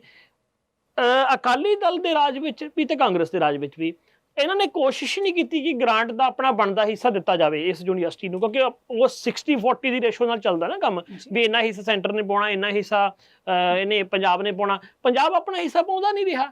ਇਹਦਾ ਮਤਲਬ ਕੀ ਹੈ ਕਿ ਸਾਡੀਆਂ ਇਹ ਯੂਨੀਵਰਸਿਟੀ ਤਰਜੀਹੀ ਨਹੀਂ ਰਹੀ ਹੈਗੀ ਸਾਡੀਆਂ ਸਰਕਾਰਾਂ ਦੇ ਲਈ, ਜਿਹਦੇ ਕਰਕੇ ਅੱਜ ਕਹਾਣੀ ਇੱਥੇ ਤੱਕ ਆ ਗਈ ਹੈ। ਹੁਣ ਵੀ ਭਗਵੰਤ ਮਾਨ ਕਹਿ ਤਾਂ ਰਹੇ ਨੇ ਕਿ ਸਾਡੀ ਯੂਨੀਵਰਸਿਟੀ ਸਾਡੀ ਤੁਹਾਡੀ ਹੈਗੀ ਆ, ਪਰ ਤੁਸੀਂ ਆਪਣਾ ਦਾਅਵਾ ਠੋਕਣ ਲਈ ਇਹਦੇ ਤੇ ਇਹਨੂੰ ਪ੍ਰੋਪਰ ਗ੍ਰਾਂਟ ਦਿਓ। ਤੁਹਾਡੀ ਹਾਲਤ ਤਾਂ ਹੈਗੀ ਹੈ ਕਿ ਜਿਹੜੀ ਪੰਜਾਬੀ ਭਾਸ਼ਾ ਦੇ ਨਾਂ ਤੇ ਬਣੀ ਹੋਈ ਯੂਨੀਵਰਸਿਟੀ ਪਟਿਆਲੇ ਵਾਲੀ, ਪੰਜਾਬੀ ਯੂਨੀਵਰਸਿਟੀ ਪਟਿਆਲਾ, ਤੁਸੀਂ ਉਹਨੂੰ ਬਣਦਾ ਹੋਇਆ ਰਾਸ਼ੀ ਨਹੀਂ ਦੇ ਰਹੇ। ਥੋੜੀ ਜਿਹੀ ਰਾਸ਼ੀ ਜਿੰਨੀ ਕੁ ਤੁਸੀਂ ਦਿੱਤੀ ਆ ਉਹ ਵੀ ਪੰਜਾਬ ਦੇ ਬੁੱਧੀਜੀਵੀਆਂ ਤੋਂ ਗਾਲਾਂ ਸੁਣ ਕੇ ਫਿਰ ਤੁਸੀਂ ਜਾਰੀ ਕੀਤੀ ਹੈ, ਉਹ ਵੀ ਉਹਦਾ ਜਿਹੜਾ ਹੈਗਾ ਵਾ ਘਰ ਨਹੀਂ ਸਾਰ ਸਕਦੀ ਹੈਗੀ। ਇਹਦਾ ਮਤਲਬ ਕੀ ਹੈ ਕਿ ਐਜੂਕੇਸ਼ਨ ਪੂਰੀ, ਇੱਕ ਤਾਂ ਐਜੂਕੇਸ਼ਨ ਜਿਹੜੀ ਸਿੱਖਿਆ ਹੈਗੀ ਹੈ ਉਹ ਸਾਡੀਆਂ ਸਰਕਾਰਾਂ ਦੇ ਏਜੰਡੇ ਤੇ ਨਹੀਂ ਹੈਗੀ, ਨੰਬਰ 1। ਨੰਬਰ 2 ਕਿ ਇਹ ਯੂਨੀਵਰਸਿਟੀਆਂ ਦੇ ਨਾਲ ਪੰਜਾਬ ਦੀ ਹੋਂਦ ਕਿਵੇਂ ਬਣੀ ਹੋਈ ਆ, ਚਾਹੇ ਉਹ ਚੰਡੀਗੜ੍ਹ ਵਾਲੀ ਯੂਨੀਵਰਸਿਟੀ ਹੈ, ਪੰਜਾਬ ਯੂਨੀਵਰਸਿਟੀ ਚੰਡੀਗੜ੍ਹ ਹੈ, ਚਾਹੇ ਪੰਜਾਬੀ ਯੂਨੀਵਰਸਿਟੀ ਪਟਿਆਲੇ ਆ, ਇਹ ਪੰਜਾਬ ਦੀ ਇੱਕ ਵਿਰਾਸਤ ਵੀ ਹੈ। ਕਿਉਂਕਿ ਇੱਕ ਯੂਨੀਵਰਸਿਟੀ ਤਾਂ ਪੰਜਾਬ ਦੀ ਭਾਸ਼ਾ ਦੇ ਉੱਤੇ ਬਣੀ ਹੋਈ ਹੈ, ਪਟਿਆਲੇ ਵਾਲੀ ਦੁਨੀਆ ਦੀ ਦੂਜੇ ਨੰਬਰ ਦੀ ਯੂਨੀਵਰਸਿਟੀ ਹੈ ਜਿਹੜੀ ਭਾਸ਼ਾ ਦੇ ਆਧਾਰ ਤੇ ਉੱਤੇ ਬਣੀ ਹੋਈ ਆ, ਉਹ ਇੰਡੀਆ ਦੀ ਪਹਿਲੇ ਨੰਬਰ ਦੀ ਯੂਨੀਵਰਸਿਟੀ ਹੈ ਇਹ। ਅਸੀਂ ਇਹਨੂੰ ਵਿਸਾਰ ਰਹੇ ਹਾਂ। ਅੱਛਾ, ਇਹ ਚਾਹੀਦਾ ਤਾਂ ਇਹ ਸੀ ਕਿ ਇਹਦੇ ਤੇ ਇੰਨਾ ਪੈਸਾ ਤੁਸੀਂ ਖਰਚ ਕਰਦੇ ਕਿ ਪੰਜਾਬੀ ਜ਼ੁਬਾਨ ਦੇ ਵਿੱਚ ਰਿਸਰਚ ਹੁੰਦੀ, ਜਿਹਦੇ ਲਈ ਇਹ ਯੂਨੀਵਰਸਿਟੀ ਬਣੀ ਸੀਗੀ। ਪੰਜਾਬ ਯੂਨੀਵਰਸਿਟੀ ਚੰਡੀਗੜ੍ਹ ਇਹ ਸਾਡੀ ਵੈਸੇ ਵਿਰਾਸਤ ਤੇ ਧਰੋਹਰ ਹੈ, ਕਿਉਂਕਿ ਜਿਹੜੀ ਲਾਹੌਰ ਵਿੱਚ ਰਹਿ ਗਈ ਯੂਨੀਵਰਸਿਟੀ, ਉਹਦੀ ਯਾਦ ਵਿੱਚ ਅਸੀਂ ਇਹ ਯੂਨੀਵਰਸਿਟੀ ਉਰੇ ਬਣਾਈ ਸੀ। ਦੋਵੇਂ ਹੀ ਪੰਜਾਬੀਅਤ ਨਾਲ ਜੁੜੀਆਂ ਹੋਈਆਂ ਗੱਲਾਂ। ਇਹਦਾ ਮਤਲਬ ਸਰਕਾਰਾਂ ਲਈ ਪੰਜਾਬੀਅਤ ਵਰਗੇ ਮਸਲੇ, ਪੰਜਾਬ ਵਰਗੇ ਮਸਲੇ ਇਹ ਕੋਈ ਮਾਇਨੇ ਰੱਖਦੇ ਹੀ ਨਹੀਂ ਹੈਗੇ, ਤੇ ਐਜੂਕੇਸ਼ਨ ਵੈਸੇ ਹੀ ਨਹੀਂ ਮਾਇਨੇ ਰੱਖਦੀ ਹੈਗੀ। ਜੀ ਗ੍ਰਾਂਟ ਦੀ ਗੱਲ ਕਰੀਏ ਤਾਂ ਪੰਜਾਬ ਯੂਨੀਵਰਸਿਟੀ ਨੂੰ ਪੰਜਾਬ ਵੱਲੋਂ 7% ਹੀ ਗ੍ਰਾਂਟ ਮਿਲਦੀ ਹੈ। ਹਾਂ ਬਿਲਕੁਲ, 40 ਦੇਣੀ ਇਹਨਾਂ ਨੇ, ਘੱਟੋ ਘੱਟ 60-40 ਦਾ ਰੇਸ਼ੋ ਹੈਗੀ ਆ। ਤੇ ਆਏ ਸਾਲ ਹੱਥ ਖੜੇ ਹੋਣ। ਇੱਕ ਵਾਰ ਦਾ ਟਾਈਮ, ਇੱਕ ਵਾਰ ਦਾ ਸਮਾਂ ਇਹੋ ਜਿਹਾ ਆ ਗਿਆ ਸੀ ਜਦੋਂ ਸੁਖਬੀਰ ਸਿੰਘ ਬਾਦਲ ਆਪਣੀ SOI ਨੂੰ ਤਾਂ ਗ੍ਰਾਂਟ ਜਾਰੀ ਕਰ ਦਿੰਦੇ ਨੇ, ਸ਼ਾਇਦ ਸੀਗਾ ਕਈ ਕਰੋੜ ਦੀ ਗ੍ਰਾਂਟ ਜਾਰੀ ਕੀਤੀ ਸੀਗੀ ਯੂਨੀਵਰਸਿਟੀ, ਉਸੇ ਯੂਨੀਵਰਸਿਟੀ 'ਚ ਹੀ ਆ ਕੇ, ਆ ਪੰਜਾਬ ਯੂਨੀਵਰਸਿਟੀ ਵਿੱਚ ਹੀ ਆ ਕੇ, ਵੀ ਇਹਨੇ ਇਲੈਕਸ਼ਨ ਲੜਨੀ ਆ, ਫਲਾਨਾ ਕਰਨਾ, ਤੇ ਯੂਨੀਵਰਸਿਟੀ ਵੱਲੇ ਕੱਖ ਨਹੀਂ ਪਾਉਂਦੇ ਸੀਗੇ। ਮਤਲਬ ਤੁਹਾਡੇ ਲਈ ਤਰਜੀਹ ਕੀ ਹੈ? ਇੱਕ ਜਿਹੜੀ ਹੈਗੀ ਆ ਸਟੂਡੈਂਟ ਪੋਲਿਟਿਕਸ, ਜਿਹੜੀ ਕਿ ਬਦਨਾਮ ਘਟੀਆ ਪੋਲਿਟਿਕਸ ਆ। ਸਟੂਡੈਂਟ ਪੋਲਿਟਿਕਸ ਨੂੰ ਮੈਂ ਘਟੀਆ ਨਹੀਂ ਕਹਿ ਰਿਹਾ, ਇਹਨਾਂ ਦੇ ਢੰਗ ਨੂੰ ਘਟੀਆ ਕਹਿ ਰਿਹਾ। ਤੇ ਉਹਦੇ ਲਈ ਤੁਸੀਂ ਗ੍ਰਾਂਟ ਜਾਰੀ ਕਰਨ ਦਾ ਤੁਹਾਡੇ ਕੋਲ ਟਾਈਮ ਹੈਗਾ, ਪੈਸਾ ਤੁਸੀਂ ਜਾਰੀ ਕਰਦੇ ਹੋ, ਪਰ ਪੰਜਾਬ ਦੀ ਜਿਹੜੀ ਯੂਨੀਵਰਸਿਟੀ ਹੈ, ਜਿਹੜੀ ਕਿ ਵਿਚਾਰੀ ਪੈਸੇ ਮੰਗ ਰਹੀ ਹੈ, ਉਹਨੂੰ ਤੁਸੀਂ ਕਰ ਨਹੀਂ ਰਹੇ। ਉਲਟਾ ਤੁਸੀਂ ਜਿਹੜੇ ਪ੍ਰਾਈਵੇਟ ਹੈਗੇ ਨੇ ਉਹਨਾਂ ਨੂੰ ਤਕੜਾ ਪੈਸਾ ਲੁਟਾ ਰਹੇ ਹੈਗੇ ਹੋ। ਇਹ ਤਾਂ ਜਿਹਨੂੰ ਕਹਿੰਦੇ ਆ ਕਿ ਦੋਗਲਾਪਣ ਕਹਿ ਲਓ, ਜਾਂ ਕਹਿ ਲਓ ਕਿ ਇਹਨਾਂ ਦਾ ਦੂਰਾਪਣ ਕਹਿ ਲਓ, ਉਹ ਦਿਖਦਾ, ਉਹਦੇ 'ਚ ਕੋਈ ਦੋ ਰਾਏ ਨਹੀਂ ਹੈਗੀ। ਪੰਜਾਬ ਯੂਨੀਵਰਸਿਟੀ ਦੀ ਗੱਲ ਕਰ ਰਹੇ ਹਾਂ ਤਾਂ ਇੱਕ ਵਾਰੀ ਦੀ ਰੈਂਕਿੰਗ ਦੀ ਵੀ ਗੱਲ ਕਰ ਲੈਂਦੇ ਹਾਂ। NIRF ਦੀ ਰੈਂਕਿੰਗ ਸਾਹਮਣੇ ਆਈ ਹੈ ਤੇ 3 ਅੰਕਾਂ ਨਾਲ ਨੁਕਸਾਨ ਪਹੁੰਚਿਆ ਪੰਜਾਬ ਯੂਨੀਵਰਸਿਟੀ ਨੂੰ। ਹੁਣ ਇਹ 44ਵੇਂ ਸਥਾਨ ਤੇ ਆ ਗਈ ਹੈ ਤੇ ਉਧਰ IIT ਮਦਰਾਸ ਨੇ ਬਾਜੀ ਮਾਰ ਲਈ ਹੈ। ਇੱਥੋਂ ਇਹ ਪਤਾ ਲੱਗਦਾ ਕਿ ਵੈਸੇ ਤਾਂ ਭਾਰਤ ਦੇ ਵਿੱਚ ਨਾ ਜੇ ਵੱਖ-ਵੱਖ ਜਿਹੜੇ ਇੰਟਰਨੈਸ਼ਨਲ ਸਟੱਡੀਜ਼ ਜਿਹੜੀਆਂ ਹੁੰਦੀਆਂ ਨੇ, ਉਹ ਤਾਂ ਦੱਸਦੀਆਂ ਨੇ ਪਿਛਲੇ 8-9 ਸਾਲ ਦੇ ਵਿੱਚ ਸਾਡੀਆਂ ਜਿਹੜੀਆਂ ਸਾਰੀਆਂ ਯੂਨੀਵਰਸਿਟੀਆਂ ਦਾ ਬੁਰਾ ਹਾਲ ਹੋਇਆ। ਹੁਣ ਇਹ ਸੀ ਕਿ ਸੰਸਥਾਵਾਂ, ਇਹ ਜਿਹੜੀ ਇਹ ਰਿਸਰਚ ਹੈ ਇਕੱਲੀ ਇਹ ਆਪਣਾ ਯੂਨੀਵਰਸਿਟੀ ਤੇ ਨਹੀਂ, ਇਹ ਥੋੜੀ ਸਿਹਤ ਸੰਸਥਾਵਾਂ ਉੱਤੇ ਵੀ ਹੈ, ਹੋਰ ਕੁਝ ਸੰਸਥਾਵਾਂ ਤੇ ਵੀ ਹੋਈ ਆ। ਉਹਨਾਂ ਨੇ ਖੈਰ ਆਪਣਾ ਰਿਕਾਰਡ ਜੇ ਵਧਾਇਆ ਨਹੀਂ ਤਾਂ ਬਰਾਬਰ ਉਸੇ ਪਹਿਲਾਂ ਵਾਲਾ ਹੀ ਰੱਖਿਆ ਹੈਗਾ। IIT ਨੇ ਵੀ ਰੱਖਿਆ ਹੈਗਾ, ਤੁਹਾਡੇ ਆਏ ਨੇ PGI ਨੇ ਵੀ ਰੱਖਿਆ, ਪਰ ਆਪਣੀ ਜਿਹੜੀ ਯੂਨੀਵਰਸਿਟੀ ਹੈ ਪੰਜਾਬ ਯੂਨੀਵਰਸਿਟੀ ਥੱਲੇ ਆ ਗਈ ਹੈ, 2-3 ਸਟੈਪ ਥੱਲੇ ਆ ਗਈ, 44 ਤੇ ਪਹੁੰਚ ਗਈ ਆ। ਇਹਦਾ ਮਤਲਬ ਇਹੀ ਹੈ ਕਿ ਇੱਕ ਤਾਂ ਸਰਕਾਰੀ ਸਪੋਰਟ ਨਹੀਂ ਕੋਈ ਮਿਲ ਰਹੀ, ਕੁਝ ਹੋ ਨਹੀਂ ਰਿਹਾ ਹੈਗਾ। ਜਦੋਂ ਫਿਰ ਐਜੂਕੇਸ਼ਨ ਦਾ ਪੱਧਰ ਵੀ ਚੰਗਾ ਨਹੀਂ ਹੋਏਗਾ। ਜਦੋਂ ਐਜੂਕੇਸ਼ਨ ਦਾ ਪੱਧਰ ਨਹੀਂ ਥੱਲੇ ਹੋਏਗਾ ਤਾਂ ਤੁਹਾਡੀ ਰੈਂਕਿੰਗ ਥੱਲੇ ਜਾਊਗੀ। ਬਾਕੀ ਜੇ ਓਵਰਆਲ ਸੀਨ ਵੀ ਦੇਖਣਾ ਹੋਵੇ ਨਾ ਸਾਡੇ ਵਿਦਿਅਕ ਸੰਸਥਾਵਾਂ ਦਾ, JNU ਸਾਡੀ ਇੱਕ ਟੌਪ ਦੀ ਯੂਨੀਵਰਸਿਟੀ ਸੀਗੀ, ਜਿੱਥੇ ਖੁੱਲੇ ਵਿਚਾਰਾਂ ਦੀ ਯੂਨੀਵਰਸਿਟੀ ਸੀ। ਉੱਥੇ ਜਦੋਂ ਦੀ BJP ਆਈ ਆ, ਉਹਨੇ ਆ ਕੇ ਹਿੰਦੂ ਮੁਸਲਮਾਨ ਕਰ ਦਿੱਤਾ, ਕਦੇ ਟੁਕੜੇ ਗੈਂਗ ਕਰਤਾ, ਕਦੇ ਕੁਛ ਕਰ ਦਿੱਤਾ, ਇਹੋ ਜਿਹੇ ਪ੍ਰਵਚਨ ਚਲਾ ਕੇ, ਜਿਹਨੂੰ ਅਸੀਂ ਕਈ ਵਾਰ ਮਾਣ ਨਾਲ ਕਹਿੰਦੇ ਸਾਡੀ ਬਰਕਲੇ ਯੂਨੀਵਰਸਿਟੀ ਆ, ਇਹ ਰਿਸਰਚ ਦੀ ਯੂਨੀਵਰਸਿਟੀ ਹੈ। ਅੱਜ ਹਾਲਤ ਇਹ ਹੋ ਚੁੱਕੀ ਹੈ ਕਿ ਪਿਛਲੇ ਸਮੇਂ 'ਚ 75% ਸੀਟਾਂ ਤੇ ਕੱਟ ਲਾ ਦਿੱਤਾ ਇਹਨਾਂ ਨੇ, ਤੇ ਹੁਣ ਅਧਿਆਪਕ ਵੀ ਕਹਿਣ ਲੱਗੇ ਵੀ ਅਸੀਂ ਹੁਣ ਇੱਥੇ ਪੜ੍ਹਾਈਏ ਕਿਹਨੂੰ, ਕੰਧਾਂ ਨੂੰ ਪੜ੍ਹਾਈਏ, ਖਾਲੀ ਬੈਂਚਾਂ ਨੂੰ ਪੜ੍ਹਾਈਏ। ਤੇ BC ਕਹਿ ਜਿਹਾ ਜਿਨ੍ਹਾਂ ਨੇ ਉੱਥੇ ਉਸ ਯੂਨੀਵਰਸਿਟੀ ਦੀਆਂ ਜਿਹੜੀਆਂ ਇੱਕ ਪ੍ਰੋਗਰੈਸਿਵ ਕਦਰਾਂ ਕੀਮਤਾਂ ਸੀ ਉਹਨੂੰ ਖਤਮ ਕੀਤਾ, ਕਿਉਂਕਿ ਭਾਜਪਾ ਦੇ ਲਾਏ ਹੋਏ ਸੀਗੇ। ਅਸੀਂ ਆਪਣੀਆਂ ਯੂਨੀਵਰਸਿਟੀਆਂ ਦਾ ਹਾਲ ਖੁਦ ਹੀ ਵਿਗਾੜਨ ਲੱਗੇ ਹੋਏ ਹਾਂ। ਅਸੀਂ ਖੁਦ ਹੀ ਉਹਨੂੰ, ਕਿਉਂਕਿ ਜਿਹੜੀ ਧਿਰ ਸੱਤਾ ਦੇ ਵਿੱਚ ਆ ਉਹਦਾ ਗਾਂ ਤੇ ਗੋਬਰ ਨਾਲ ਹੀ ਰਿਸ਼ਤਾ ਹੈਗਾ ਵਾ, ਪੜ੍ਹਨ ਲਿਖਣ ਨਾਲ ਰਿਸ਼ਤਾ ਨਹੀਂ। ਉਹ ਇਹੀ ਕਹਿੰਦੇ ਨੇ ਕਿ ਉਹ ਗਾਂ ਦੇ ਮੂਤ ਤੋਂ ਅੱਗੇ ਵਧਣ ਦੀ ਗੱਲ ਨਹੀਂ ਕਰਦੇ ਹੈਗੇ। ਤੇ ਉਹ ਫਿਰ ਕਿਤੇ ਨਾ ਕਿਤੇ ਉਹ ਜਿਹੜੀਆਂ ਯੂਨੀਵਰਸਿਟੀਆਂ ਦੀ ਰਿਸਰਚ ਹੁੰਦੀ ਹੈ ਉਹਦੇ ਪੱਧਰ ਦੀ, ਫਿਰ ਉਹਦੇ ਤੇ ਪ੍ਰਭਾਵ ਦਿਖੇਗਾ ਹੀ ਦਿਖੇਗਾ। ਅਗਲੀ ਖਬਰ ਤੇ ਚਰਚਾ ਕਰ ਲੈਂਦੇ ਹਾਂ ਜੋ ਪੰਜਾਬ ਕਾਂਗਰਸ ਦੇ ਸੀਨੀਅਰ ਨੇਤਾ ਪ੍ਰਤਾਪ ਸਿੰਘ ਬਾਜਵਾ ਨਾਲ ਸੰਬੰਧਿਤ ਹੈ। ਕੁਝ ਦਿਨ ਪਹਿਲਾਂ ਅਜੀਤ ਭਵਨ 'ਚ ਮੀਟਿੰਗ ਹੋਈ ਸੀ ਜਿੱਥੇ ਉਹਨਾਂ ਨੇ ਆਪ ਦੇ ਵਿਧਾਇਕਾਂ ਖਿਲਾਫ ਕੁਝ ਜਾਤੀ ਸੂਚਕ ਵਰਡਸ ਬੋਲੇ ਨੇ। ਉਸ ਦਿਨ ਬਰਜਿੰਦਰ ਸਿੰਘ ਹਮਦਰਦ ਹੋਰਾਂ ਨੇ, ਅਜੀਤ ਪ੍ਰਕਾਸ਼ਨ ਸਮੂਹ ਦੇ ਜਿਹੜੇ ਮੁਖੀ ਨੇ, ਉਹਨਾਂ ਨੇ ਕਿਹਾ ਕਿ ਵੀ ਹਾਲਾਂਕਿ ਉਹ ਕੇਸ ਜੰਗੇ ਆਜ਼ਾਦੀ ਦੇ ਵਿੱਚ ਕਰਪਸ਼ਨ ਦਾ ਮਾਮਲੇ ਵਿੱਚ ਸੀਗਾ, ਉਹਨਾਂ ਨੇ ਉਹਨੂੰ ਮੀਡੀਆ ਦੇ ਉੱਤੇ ਹਮਲੇ ਦੇ ਰੂਪ ਵਿੱਚ ਦੇਖਿਆ। ਫਿਰ ਇੱਕ ਵੱਡੀ ਸਾਰੀ ਮੀਟਿੰਗ ਬੁਲਾਈ ਗਈ ਵਿਰੋਧੀ ਧਿਰਾਂ ਦੀ, ਉਹਦੇ ਵਿੱਚ ਸਾਰੇ ਬੋਲੇ। ਉਹਦੇ ਵਿੱਚ ਹੋਇਆ ਇਹ ਕਿ ਕਿਸੇ ਵੀ ਲੀਡਰ ਦੀ ਨਾ ਜਿਹੜੀ ਬੋਲਬਾਣੀ ਸੀਗੀ, ਠੀਕ ਹੈ ਕਿ ਤੁਸੀਂ ਆਏ ਹੋ ਇੱਕ ਝੰਡੇ ਥੱਲੇ ਆਏ ਹੋ। ਵੈਸੇ ਮੇਰਾ ਤਾਂ ਇਹ ਵੀ ਇਤਰਾਜ਼ ਹੈ ਕਿ ਇੱਕ ਪੱਤਰਕਾਰ ਨੂੰ, ਪਹਿਲੀ ਗੱਲ ਤਾਂ ਮਾਮਲਾ ਜੰਗੇ ਆਜ਼ਾਦੀ ਯਾਦਗਾਰ ਦਾ ਹੈਗਾ, ਤੁਸੀਂ ਇਹਨੂੰ ਬਣਾ ਰਹੇ ਹੋ ਮੀਡੀਆ ਤੇ ਹਮਲਾ। ਮੀਡੀਆ ਤੇ ਹਮਲੇ ਦੀ ਲੜਾਈ ਵੱਖਰੇ ਤਰ੍ਹਾਂ ਨਾਲ ਲੜੀ ਦੀ ਹੈ, ਫਿਰ ਪੱਤਰਕਾਰ ਬੁਲਾ ਕੇ ਲੜੀ ਦੀ ਹੈ, ਲੀਡਰ ਬੁਲਾ ਕੇ ਨਹੀਂ ਲੜੀ ਦੀ ਹੈਗੀ। ਤੇ ਪਰ ਉੱਥੇ ਤੁਸੀਂ ਜਿਹੜੇ ਲੀਡਰ ਆਏ ਵੀ, ਉਹਨਾਂ ਦੀ ਬੋਲਬਾਣੀ ਜਿਹੜੀ ਇਹੋ ਜਿਹੀ ਆ, ਉਹ ਜਾਤੀ ਸੂਚਕ, ਹੁਣ ਆਪ ਕਹਿ ਰਹੀ ਹੈ ਵੀ ਜਾਤੀ ਸੂਚਕ ਸ਼ਬਦ ਬੋਲੇ ਨੇ ਸਾਡੇ ਕੁਝ ਵਿਧਾਇਕਾਂ ਨੂੰ। ਤੇ ਕਾਂਗਰਸ ਜਾ ਕੇ ਬਾਜਪਾ ਦੀ ਪਿੱਠ ਤੇ ਆ, ਬਾਜਪਾ ਸਾਹਿਬ ਕਹਿੰਦੇ ਕਿ ਮੈਂ ਪ੍ਰੈਸ ਕਲੱਬ ਦੇ ਵਿੱਚ ਜਾ ਕੇ ਆਪਣਾ ਇਹ ਸਪਸ਼ਟੀਕਰਨ ਦਊਂਗਾ। ਹੁਣ ਦੇਖਦੇ ਹਾਂ ਵੀ ਕੀ ਪਤਾ ਆਪਣੇ ਇਹ ਸਮਾਚਾਰ ਆਪਣੀ ਚਰਚਾ ਜਿਹੜੀ ਵਿਸ਼ਲੇਸ਼ਣ ਦੇ ਦੌਰਾਨ ਹੀ ਦੇਤਾ ਹੋਵੇ। ਅਜੇ ਤੱਕ ਤਾਂ ਜਦੋਂ ਆਪਾਂ ਸ਼ੁਰੂ ਕੀਤਾ ਸੀ ਉਦੋਂ ਤੱਕ ਤਾਂ ਹਾਲੇ ਕੋਈ ਆਇਆ ਨਹੀਂ ਸੀ ਇਸ ਤਰ੍ਹਾਂ ਦਾ ਉਹਨਾਂ ਦਾ ਸਪਸ਼ਟੀਕਰਨ। ਪਰ ਇੱਕ ਚੀਜ਼ ਹੈ, ਜਿਹੜੇ ਉੱਥੇ ਸ਼ਬਦ ਬੋਲੇ ਗਏ, ਪ੍ਰਤਾਪ ਸਿੰਘ ਬਾਜਵਾ ਵੱਲੋਂ ਬੋਲੇ ਗਏ, ਚਾਹੇ ਨਵਜੋਤ ਸਿੰਘ ਸਿੱਧੂ ਵੱਲੋਂ ਬੋਲੇ ਗਏ, ਚਾਹੇ ਮਜੀਠੀਏ ਵੱਲੋਂ ਬੋਲੇ ਗਏ, ਉਹਨਾਂ ਕੋਈ ਨੈਤਿਕਤਾ ਦੇ ਪੱਧਰ ਤੇ ਕੋਈ ਵਧੀਆ ਸ਼ਬਦਾਵਲੀ ਨਹੀਂ ਸੀਗੀ। ਮਤਲਬ ਜਿਹੜੀ ਨਾ ਹਲਕੇ ਪੱਧਰ ਦੀ ਸਿਆਸਤ ਸਾਡੀ ਹੋ ਚੁੱਕੀ ਆ, ਉਹ ਹਲਕੇ ਪੱਧਰ ਦੀ ਹੀ ਸ਼ਬਦਾਵਲੀ ਸੀਗੀ। ਤੇ ਉਹ ਘੱਟੋ ਘੱਟ ਮੈਨੂੰ ਲੱਗਦਾ ਉਹਦਾ ਜ਼ਿੰਮੇਵਾਰੀ ਬਰਜਿੰਦਰ ਸਿੰਘ ਹਮਦਰਦ ਨੂੰ ਵੀ ਹਟਾਉਣੀ ਪਏਗੀ ਕਿ ਤੁਸੀਂ ਜਦੋਂ ਕੱਟ ਕਰਦੇ ਹੋ, ਤੁਸੀਂ ਘੱਟੋ ਘੱਟ ਇਹ ਤਾਂ ਪਹਿਲਾਂ ਕਹਿ ਸਕੋ ਵੀ ਭਾਈ ਉਰੇ ਆ ਕੇ ਕੋਈ ਜਿਹੜਾ ਹੈਗਾ ਸਿੱਧੇ ਕੋਈ ਪੁਆਇੰਟ ਤੇ ਆ ਕੇ ਗੱਲ ਕਰੋ, ਵੀ ਇਸ ਮੁੱਦੇ ਦੇ ਉੱਤੇ ਗੱਲ ਕਰੋ। ਉਹ ਫਿਰ ਜਿਹੜੀ ਗੱਲ ਹੋਈ ਫਿਰ ਨਿੱਜ ਤੇ ਚਲੇਗੀ। ਤੁਸੀਂ ਦੇਖੋ ਕਿ ਤੁਸੀਂ ਭੰਡ ਤੱਕ ਕਹਿੰਦੇ ਹੋ, ਤੁਸੀਂ ਕਈਆਂ ਨੂੰ ਪਤਾ ਨਹੀਂ ਸਾਈਕਲ ਚੋਰ, ਪਤਾ ਨਹੀਂ ਕੀ ਸ਼ਬਦ ਵਰਤੇ ਗਏ ਹੈਗੇ ਨੇ, ਕੀ ਕੁਛ ਕਿਹਾ ਵੀ ਫਲਾਣੇ ਇਹੋ ਜਿਹੇ ਆ, ਫਲਾਣੇ ਇਹੋ ਜਿਹੇ ਆ। ਇਹ ਜਿਹੜੇ ਸਾਰੇ ਸ਼ਬਦ ਨੇ ਨਾ ਜਿਹੜੇ, ਇਹ ਅਨਡੈਮੋਕ੍ਰੇਟਿਕ ਨੇ, ਇਹ ਗੈਰ ਇਨਸਾਨੀ ਨੇ, ਇਹ ਅਨੈਤਿਕਤਾ ਵਾਲੇ ਹੈਗੇ ਨੇ। ਇਹਦੇ ਤੇ ਵਿੱਚ ਕੋਈ ਦੋ ਰਾਏ ਨਹੀਂ ਹੈਗੀ। ਅਗਲੀ ਖਬਰ ਤੇ ਚਰਚਾ ਕਰ ਲੈਣੇ ਆ ਜੋ ਪੰਜਾਬ ਸਰਕਾਰ ਨਾਲ ਸੰਬੰਧਿਤ ਹੈ। ਲਾਈਕ ਲੋਕਲ ਬਾਡੀਜ਼ ਦੇ ਇਲੈਕਸ਼ਨ ਆ ਰਹੇ ਨੇ ਹੁਣ, ਤੇ ਪੰਜਾਬ ਸਰਕਾਰ ਚਾਹੁੰਦੀ ਹੈ ਕਿ ਜੋ ਪਿੰਡੂ ਤੇ ਸ਼ਹਿਰੀ ਖੇਤਰ ਦੇ ਇਲੈਕਸ਼ਨਸ ਨੇ ਉਹ ਇਕੱਠੇ ਕਰਵਾਏ ਜਾਣ। ਜਿਹੜੀਆਂ ਪੰਚਾਇਤ ਸਮਤੀਆਂ ਨੇ ਤੇ ਸ਼ਹਿਰੀ ਨਗਰ ਨਿਗਮ ਨੇ, ਉਹ ਮਤਲਬ ਸ਼ਹਿਰੀ ਲੋਕਲ ਬਾਡੀ ਤੇ ਪੰਜਾਬ ਦੀ ਪੰਚਾਇਤਾਂ, ਇਹਨਾਂ ਦੀਆਂ ਚੋਣਾਂ ਇਕੱਠੀਆਂ ਕਰਾਉਣ ਦੀ ਇਹ ਗੱਲ ਪੰਜਾਬ ਸਰਕਾਰ ਕਰਨ ਲੱਗੀ ਹੈ। ਸ਼ਾਇਦ ਸਤੰਬਰ ਦੇ ਵਿੱਚ ਇਹ ਹੋਣ। ਇਹ ਮਤਲਬ ਤਿੰਨੇ ਤਰ੍ਹਾਂ ਦੀਆਂ ਜਿਹੜੀਆਂ ਹੈਗੀਆਂ ਇਲੈਕਸ਼ਨਸ ਨੇ ਲੋਕਲ ਲੈਵਲ ਦੀਆਂ, ਇਹ ਪਹਿਲੀ ਵਾਰ ਹੋਊਗਾ ਸ਼ਾਇਦ ਤਿੰਨੇ ਇਕੱਠੀਆਂ ਹੁੰਦੀਆਂ। ਆਮ ਤੌਰ 'ਤੇ ਥੋੜ੍ਹਾ ਜਿਹਾ ਫਰਕ ਰਹਿੰਦਾ ਹੁੰਦਾ, ਇਹਨਾਂ ਵਿੱਚ ਕੁਛ ਮਹੀਨਿਆਂ ਦਾ ਫਰਕ ਹੁੰਦਾ। ਐਤਕੀ ਉਹਦਾ ਮੇਨ ਕਾਰਨ ਮੈਨੂੰ ਇਹ ਲੱਗਦਾ ਕਿ ਆਪ ਨੂੰ ਜਿਵੇਂ ਜਲੰਧਰ ਤੋਂ ਜਿੱਤ ਮਿਲੀ ਆ, ਉਹਦੇ ਨਾਲ ਇਹਨਾਂ ਦੇ ਹੌਸਲੇ ਬੁਲੰਦ ਲੱਗਦੇ ਨੇ। ਆਮ ਤੌਰ 'ਤੇ ਹੁੰਦਾ ਵੀ ਹੈ ਸਾਡੇ ਨਾ ਪੰਜਾਬ ਦੇ ਵਿੱਚ, ਪੰਜਾਬ ਕੀ ਦੂਜੇ ਸੂਬਿਆਂ ਦੇ ਵਿੱਚ ਵੀ ਇਹੀ ਹਾਲ ਆ। ਜਿਹੜੀ ਸੱਤਾਧਾਰੀ ਧਿਰ ਹੈ ਉਹ ਨਾ, ਉਹਦੇ ਕੋਲ ਸਾਰੀ ਮਸ਼ੀਨਰੀ ਹੁੰਦੀ ਹੈਗੀ ਆ, ਉਹਦੇ ਕੋਲ ਮੈਨੇਜਮੈਂਟ ਕਰਨੀ ਆਉਂਦੀ ਹੈ, ਜਿਹਨੂੰ ਆਪਾਂ ਪੋਲੀਟੀਕਲ ਸ਼ਬਦ ਵਰਤਦੇ ਹਾਂ। ਉਹ ਮੈਨੇਜਮੈਂਟ ਵਿੱਚ ਉਹ ਨਾ ਕਿਵੇਂ ਨਾ ਕਿਵੇਂ ਤੁਸੀਂ ਸਰਪੰਚਾਂ ਨੂੰ ਡਰਾਉਣਾ, ਸਰਪੰਚਾਂ ਨਾਲ ਸਲਾਹਾਂ ਕਰਨੀਆਂ, ਉਹਨੂੰ ਕਾਬੂ ਕਰਨਾ, ਤੁਸੀਂ ਕਿਵੇਂ ਆਪਣੀ ਤਾਕਤ ਦਾ ਮੁਜ਼ਾਹਰਾ ਕਰਨਾ, ਤੁਸੀਂ ਉਹ ਜਿੱਤ ਜਾਂਦੇ ਹੋ। ਉਹ ਹੁੰਦਾ ਰਿਹਾ। ਅਸੀਂ ਇਹ ਆਸ ਕਰਦੇ ਹਾਂ ਕਿ ਮੈਨੇਜਮੈਂਟ ਤਾਂ ਜਲੰਧਰ 'ਚ ਵੀ ਕੀਤੀ ਸੀ ਇਹਨਾਂ ਨੇ, ਜਦੋਂ ਸਰਪੰਚਾਂ ਨੂੰ ਫੋਨ ਆਏ ਵੀ ਦੇਖੋ ਭਾਈ 4 ਸਾਲ ਅਸੀਂ ਹੈ, ਸਾਨੂੰ ਵੋਟ ਪਾ ਦਿਓ, ਨਹੀਂ ਤਾਂ ਫਿਰ ਦੇਖ ਲਿਓ ਕੇਸ ਖੋਲ ਦਾਂਗੇ। ਹੁਣ ਪਤਾ ਨਹੀਂ ਕਿਹੜੇ ਕੇਸ ਖੋਲਣਗੇ। ਇਹ ਕੋਈ ਸਰਪੰਚਾਂ ਨੇ ਮੰਨਿਆ ਵੀ ਜਦੋਂ ਮੈਂ ਗਰਾਊਂਡ ਰਿਪੋਰਟਿੰਗ ਕਰਨ ਗਿਆ ਜਲੰਧਰ ਦੇ ਵਿੱਚ। ਹੁਣ ਸਵਾਲ ਹੈ ਕਿ ਇਦਾਂ ਦਾ ਕੁਛ ਇਹ ਨਾ ਕਰਨ, ਇਹ ਸੱਚੀ ਮੁੱਚੀ ਡੈਮੋਕ੍ਰੇਟਿਕ ਢੰਗ ਨਾਲ ਜਿੱਤਣ। ਕਿਉਂਕਿ ਪਿਛਲੇ ਸਮੇਂ ਕਾਂਗਰਸੀਆਂ ਨੇ ਵੀ ਕੀਤਾ, ਅਕਾਲੀਆਂ ਨੇ ਵੀ ਕੀਤਾ।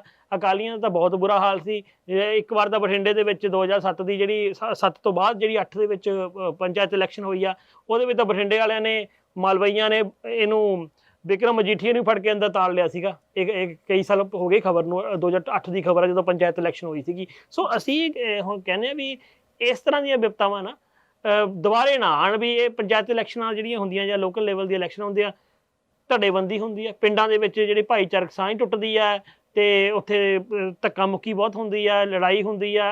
ਇਹਨੂੰ ਘੱਟੋ ਘੱਟ ਜਿਹੜਾ ਤੁਸੀਂ ਕਹਿੰਦੇ ਹੋ ਨਾ, ਅਸੀਂ ਇੱਕ ਵੱਖਰੇ ਤਰ੍ਹਾਂ ਦੀ ਪਾਰਟੀਆਂ, ਵੱਖਰੀ ਤਰ੍ਹਾਂ ਦੀ ਸਰਕਾਰ ਆ, ਅਸੀਂ ਜੀ ਵਿਵਸਥਾ ਬਦਲਣ ਆਏ ਆ, ਵੱਡੀਆਂ ਵੱਡੀਆਂ ਗੱਲਾਂ ਕਰਦੇ ਹੋ ਜਿਹੜੀ ਕਿ ਹਾਲੇ ਤੱਕ ਇੰਪਲੀਮੈਂਟ ਹੁੰਦੀਆਂ ਦਿਖੀਆਂ ਨਹੀਂ ਹੈਗੀਆਂ।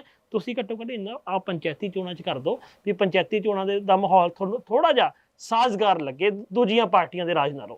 ਜੀ ਸ਼ਿਵਿੰਦਰ ਜੀ, ਇੱਕ ਵਾਰ ਦੇਸ਼ ਦੁਨੀਆ ਦੀਆਂ ਖਬਰਾਂ ਤੇ ਵੀ ਨਜ਼ਰ ਮਾਰ ਲੈਂਦੇ ਹਾਂ। ਬਿਲਕੁਲ। ਉੜੀਸਾ ਦੇ ਬਾਲਾਸੋਰ 'ਚ ਕੁਝ ਦਿਨ ਪਹਿਲਾਂ ਰੇਲ ਹਾਦਸਾ ਵਾਪਰਿਆ ਸੀ। 3 ਟ੍ਰੇਨਾਂ ਡੀਰੇਲ ਹੋਈਆਂ ਸੀਗੀਆਂ। ਉਸ ਦੇ ਲਈ CBI ਜਾਂਚ ਬਿਠਾਈ ਗਈ ਹੈ ਤੇ ਮੁੜ ਜੋ ਆਵਾਜਾਈ ਹੈ, ਰੇਲ ਆਵਾਜਾਈ, ਉਹ ਦਰੁਸਤ ਕਰ ਦਿੱਤੀ ਗਈ ਹੈ। ਹੁਣ ਦੁਬਾਰੇ ਉਹ ਜਿਹੜੀ ਘਟਨਾ ਸਥਾਨ ਦੇ ਉੱਤੇ ਇਹ ਘਟਨਾ ਵਾਪਰੀ ਸੀ, ਉੱਥੋਂ ਰੇਲਾਂ ਚੱਲ ਪਈਆਂ ਨੇ। ਹਾਲਾਂਕਿ ਉੜੀਸਾ ਵਿੱਚੋਂ ਇੱਕ ਹੋਰ ਵੀ ਖਬਰ ਆਈ ਹੈ ਵੀ ਇੱਕ ਗੱਡੀ ਦੇ 5 ਡੱਬੇ ਨੇ ਜਿਹੜੇ ਉਹ ਲੀਹ ਤੋਂ ਲੈ ਗਏ ਨੇ, ਕੋਈ ਜਾਨੀ ਨੁਕਸਾਨ ਨਹੀਂ ਹੋਇਆ। ਮੇਨ ਸਵਾਲ ਉਹੀ ਖੜਾ ਹੈਗਾ ਵੀ ਉਹ ਹਾਲੇ ਦੱਸਿਆ ਜਾ ਰਿਹਾ ਕਿ ਡਰਾਈਵਰ ਦੇ ਜਿਹੜੇ ਬਿਆਨ ਨੇ ਉਹ ਕਲਮਬੰਦ ਕਰ ਲਏ ਗਏ ਨੇ। ਲੇਕਿਨ ਜੋ ਵਿਰੋਧੀ ਪਾਰਟੀਆਂ ਨੇ ਕਿਹਾ ਵੀ ਇਹਦੀ ਇੱਕ ਉੱਚ ਪੱਧਰੀ ਜਾਂਚ ਹੋਣੀ ਚਾਹੀਦੀ ਹੈ। ਜਿਵੇਂ ਮਲਕਾਰਜੁਨ ਖੜਗੇ ਦਾ ਜੋ ਬਿਆਨ ਆ ਵੀ ਇਹ ਘਟਨਾਵਾਂ ਹੁੰਦੀਆਂ ਕਿਉਂ ਹੈਗੀਆਂ ਨੇ। ਦੂਜਾ ਜਿਹੜਾ ਅਹਿਮ ਸਵਾਲ ਹੈ ਕਿ ਜ਼ਿੰਮੇਵਾਰੀ ਨਹੀਂ ਅਜੇ ਤੱਕ ਲਈ ਗਈ, ਕੇਂਦਰੀ ਮੰਤਰੀ ਵੱਲੋਂ ਕੋਈ ਜ਼ਿੰਮੇਵਾਰੀ ਤੈਅ ਨਹੀਂ ਹੁੰਦੀ ਹੈਗੀ।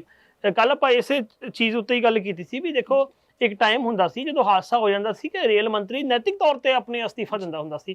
ਹੁਣ ਨੈਤਿਕ ਜ਼ਿੰਮੇਵਾਰੀ ਕੋਈ ਨਹੀਂ ਹੈਗੀ। ਹੁਣ ਸਾਡੇ ਨਾਲ ਇਹ ਪ੍ਰੋਮਿਸ ਕਦੋਂ ਸਰਕਾਰ ਕਰੂਗੀ ਵੀ ਅੱਗੇ ਤੋਂ ਘਟਨਾਵਾਂ ਇਹੋ ਜਿਹੀਆਂ ਨਹੀਂ ਹੋਣਗੀਆਂ। ਜਿਹੜਾ ਅਮਲਾ ਖਾਲੀ ਪਿਆ, ਜਿਹਦੀਆਂ ਪੋਸਟਾਂ ਖਾਲੀ ਹੈ, ਤੁਸੀਂ ਇਹਨੂੰ ਆਊਟਸੋਰਸਿੰਗ ਦੇ ਥਰੂ ਰੇਲਵੇ ਵਿਭਾਗ ਨੂੰ ਚਲਾਉਣਾ ਚਾਹੁੰਦੇ ਹੋ, ਨਹੀਂ ਚੱਲ ਸਕਦਾ ਹੈਗਾ। ਇਹ ਕਦੋਂ ਹੋਊਗਾ ਸਾਰਾ ਕੁਝ? ਇਹ ਸਵਾਲ ਉੱਤੇ ਹੀ ਪਏ ਨੇ ਹਾਲੇ ਹਵਾ 'ਚ। ਜੇ ਇੱਕ ਵਾਰ ਉੱਤਰਾਖੰਡ ਦੀ ਗੱਲ ਕਰ ਲੈਂਦੇ ਹਾਂ, ਜਿੱਥੇ ਮੁਸਲਮਾਨ ਵਪਾਰੀਆਂ ਦੀਆਂ ਦੁਕਾਨਾਂ ਦੇ ਬਾਹਰ ਉਹਨੂੰ ਵਾਪਸ ਜਾਣ ਲਈ ਪੋਸਟਰ ਲਗਾਏ ਗਏ ਨੇ। ਲਵ ਜਿਹਾਦ ਦਾ ਮਾਮਲਾ ਕਿਹਾ ਜਾ ਰਿਹਾ ਕੀ ਵਿਚਾਰ? ਉੱਤਰਾਖੰਡ ਵਿੱਚ ਨਾ ਮੁਸਲਿਮ ਆਬਾਦੀ ਬਹੁਤ ਥੋੜੀ ਹੈ, ਪਹਾੜੀ ਇਲਾਕਾ ਹੈ। ਉੱਥੇ ਪਹਿਲਾਂ ਤਾਂ ਕੋਈ ਇਦਾਂ ਦਾ ਮਸਲਾ ਕਦੇ ਰਿਹਾ ਨਹੀਂ ਹੈਗਾ। ਹੁਣ ਸੰਘ ਤੇ ਬੀਜੇਪੀ ਜਿਵੇਂ ਜ਼ਮੀਨ ਦੇ ਉੱਤੇ ਗਏ ਨੇ, ਉਹ ਹੁਣ ਥੋੜਾ ਥੋੜਾ ਮੁੱਦਾ ਉਠਾਉਣ ਲੱਗੇ ਨੇ, ਕਿਉਂਕਿ ਪਹਿਲਾਂ ਤਾਂ ਵੀ ਨਹੀਂ ਰਿਹਾ ਹੋਣਾ, ਕਿਉਂਕਿ ਪੋਲਰਾਈਜ਼ ਲਈ ਤੁਹਾਨੂੰ ਥੋੜੀ ਜਿਹੀ ਸੰਖਿਆ ਚਾਹੀਦੀ ਆ ਘੱਟ ਗਿਣਤੀ ਦੀ। ਉੱਥੇ ਉਹ ਉਨੀ ਵੀ ਨਹੀਂ ਸੀਗੀ ਜਿਵੇਂ ਹੁਣ ਆਪਣਾ ਹਿਮਾਚਲ ਹੈ। ਹਿਮਾਚਲ ਵਿੱਚ ਮੁਸਲਿਮ ਗਿਣਤੀ 1,25,000 ਦੇ ਕਰੀਬ ਹੈਗੀ ਆ।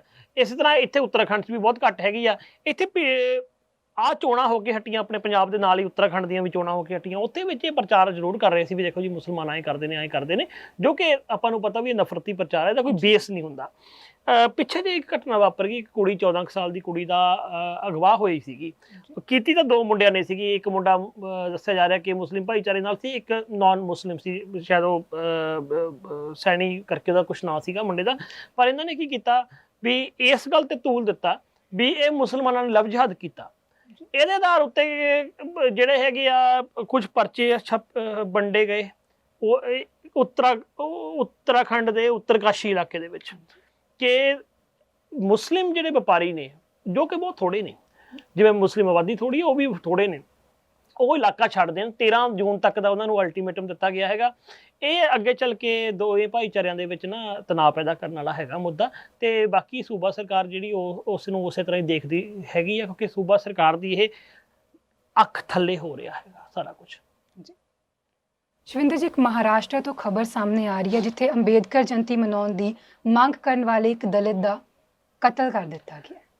ਮਹਾਰਾਸ਼ਟਰ ਵਿੱਚ ਜੋ ਜਾਤੀ ਇਸ਼ੂ ਹੈਗਾ ਨਾ, ਉਹ ਜਾਂ ਕਿ ਜਾਤੀ ਦੀ ਕਹਾਣੀ ਵੰਡ ਵਾਲਾ ਇਸ਼ੂ ਆ, ਉਹ ਅਹਿਮ ਮੁੱਦਾ ਰਿਹਾ। ਅੰਬੇਡਕਰ ਖੁਦ ਅੰਬੇਡਕਰ ਵੀ ਮਹਾਰਾਸ਼ਟਰ ਤੋਂ ਹੀ ਸੀਗੇ। ਇੱਥੋਂ ਤੱਕ ਕਿ ਜਦੋਂ ਆਹ ਭੀਮਾ ਕੋਰੇਗਾਂਵ ਦੀ ਵਰ੍ਹੇਗੰਢ ਮਨਾਈ ਜਾਂਦੀ ਆ, ਉਹ ਵੀ ਉਹ ਜਾਤੀ ਪਛਾਣ ਨੂੰ ਲੈ ਕੇ ਹੀ ਉਹਦੀ ਹਿਸਟਰੀ ਸੀਗੀ ਕਿ ਉਹ ਜਿਹੜਾ ਉੱਥੇ ਦੇ ਜਿਹੜੇ ਪ੍ਰਮੁੱਖ ਸਰਦਾਰ ਸੀਗੇ ਉਹਨਾਂ ਦੇ ਖਿਲਾਫ ਦਲਿਤਾਂ ਨੇ ਅੰਗਰੇਜ਼ਾਂ ਦੀ ਅਗਵਾਈ ਵਿੱਚ ਸੰਘਰਸ਼ ਲੜਿਆ ਸੀਗਾ। ਉੱਥੇ ਇੱਕ ਲੰਮੀ ਹਿਸਟਰੀ। ਜੂਠਣ ਵਰਗਾ ਜਿਹੜਾ ਨਾਵਲ ਹੈ ਉਹ ਵੀ ਮਰਾਠੀ ਭਾਸ਼ਾ ਵਿੱਚੋਂ ਨਿਕਲਦਾ ਹੈਗਾ। ਸੋ ਉੱਥੇ ਕੀ ਹੋਇਆ ਕਿ ਇੱਕ ਨੌਜਵਾਨ ਨੇ, ਜੋ ਕਿ ਦਲਿਤ ਭਾਈਚਾਰੇ ਨਾਲ ਸੰਬੰਧਿਤ ਸੀਗਾ, ਅੰਬੇਡਕਰ ਜਯੰਤੀ ਨੂੰ ਮਨਾਉਣ ਦੇ ਲਈ ਇਜਾਜ਼ਤ ਮੰਗੀ ਪ੍ਰਸ਼ਾਸਨ ਤੋਂ, ਪ੍ਰਸ਼ਾਸਨ ਨੇ ਦੇ ਦਿੱਤੀ। ਉਦੋਂ ਬਾਅਦ ਵਿੱਚ ਕੀ ਹੋਇਆ ਕਿ ਜਿਹੜੇ ਸੋ ਕਾਲਡ ਉੱਚ ਜਾਤੀ ਵਾਲੇ ਆ, ਉਹਨਾਂ ਨੇ ਉਹਦੇ ਤੇ ਉਹ ਅਟੈਕ ਕੀਤਾ, ਉਹ ਮਰ ਗਿਆ। ਹੁਣ ਦੀ ਖਬਰ ਹੈ ਕਿ ਸ਼ਾਇਦ ਮੇਰੇ ਖਿਆਲ 52 ਬੰਦਿਆਂ ਦੇ ਉੱਤੇ ਜਿਹੜਾ ਪਰਚਾ ਦਰਜ ਹੋਇਆ ਹੈਗਾ, ਸ਼ਾਇਦ 60 ਬੰਦਿਆਂ ਦੇ ਉੱਤੇ ਹੋ ਗਿਆ।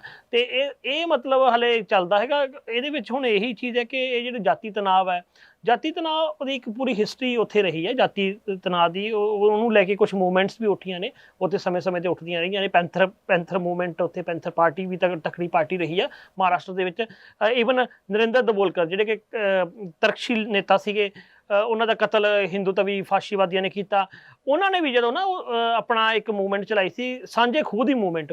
ਉੱਥੇ ਹਾਲੇ ਵੀ ਦਿੱਕਤ ਇਹ ਆਉਂਦੀ ਹੈ ਵੀ ਉੱਥੇ ਖੂਹ ਬਣੇ ਹੋਏ ਨੇ, ਹਾਲੇ ਵੀ ਲੋਕੀ ਖੂਹਾਂ ਤੋਂ ਪਾਣੀ ਪੀਂਦੇ ਨੇ ਕਈ ਇਲਾਕਿਆਂ ਦੇ ਵਿੱਚ। ਉੱਥੇ ਉਹਨਾਂ ਦਲਿਤਾਂ ਲਈ ਉਸ ਖੂਹ ਤੇ ਜਾਣ ਦੀ ਮਨਾਹੀ ਨਹੀਂ ਸੀਗੀ। ਉਹਨਾਂ ਨੇ ਮੂਵਮੈਂਟ ਚਲਾਈ ਹੈ ਕਿ ਸਾਂਝਾ ਖੂਹ ਬਣੇ।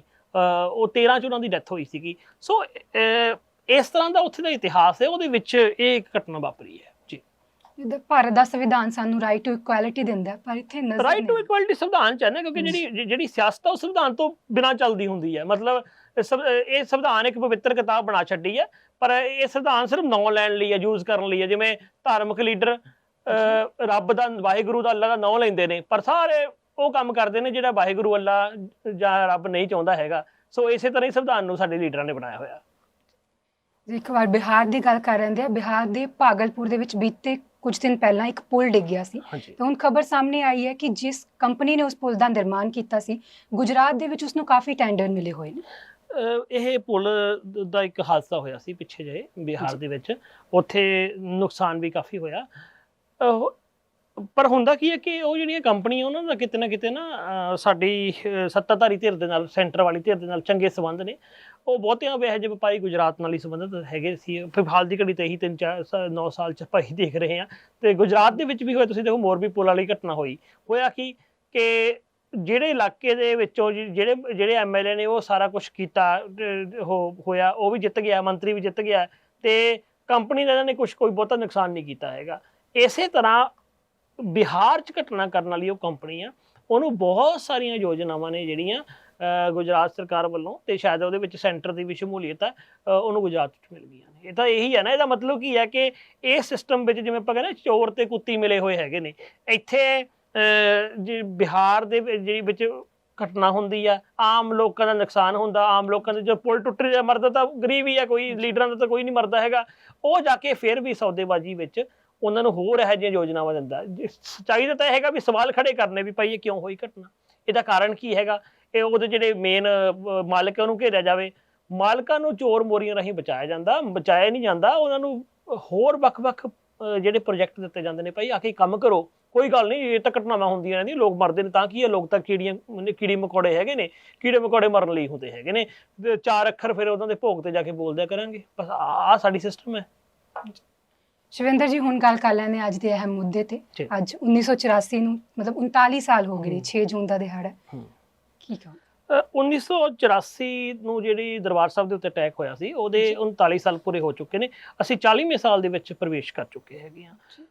ਇਹ ਦੇਖੋ, ਇੱਕ ਤਾਂ ਆਜ਼ਾਦ ਭਾਰਤ ਦੇ ਵਿੱਚ ਬਹੁਤ ਵੱਡੀ ਇੱਕ ਘਟਨਾ ਹੈਗੀ ਹੈ, ਦੁਰਘਟਨਾ ਬੁਰੀ ਹੈਗੀ ਹੈ। ਉਹਦਾ ਕਾਰਨ ਇਹ ਹੈਗਾ ਕਿ ਉਦੋਂ ਬਾਅਦ ਵਿੱਚ ਜਿਹੜਾ ਹੈਗਾ ਕਿ ਇੱਕ ਤਾਂ ਸਿੱਖ ਭਾਈਚਾਰੇ ਦੇ ਇੱਕ ਵੱਡੇ ਹਿੱਸੇ ਵਿੱਚ ਜਿਹੜੀ ਬੇਗਾਨਗੀ ਦਾ ਅਹਿਸਾਸ ਹੋਇਆ ਇਸੇ ਘਟਨਾ ਤੋਂ ਬਾਅਦ ਵਿੱਚ ਫਿਰ ਕੁਛ ਮਹੀਨੇ ਬਾਅਦ 84 ਦੇ ਨਵੰਬਰ 84 ਵਿੱਚ ਜਾ ਕੇ ਸਿੱਖ ਭਾਈਚਾਰੇ ਦਾ ਕਤਲੇਆਮ ਹੁੰਦਾ।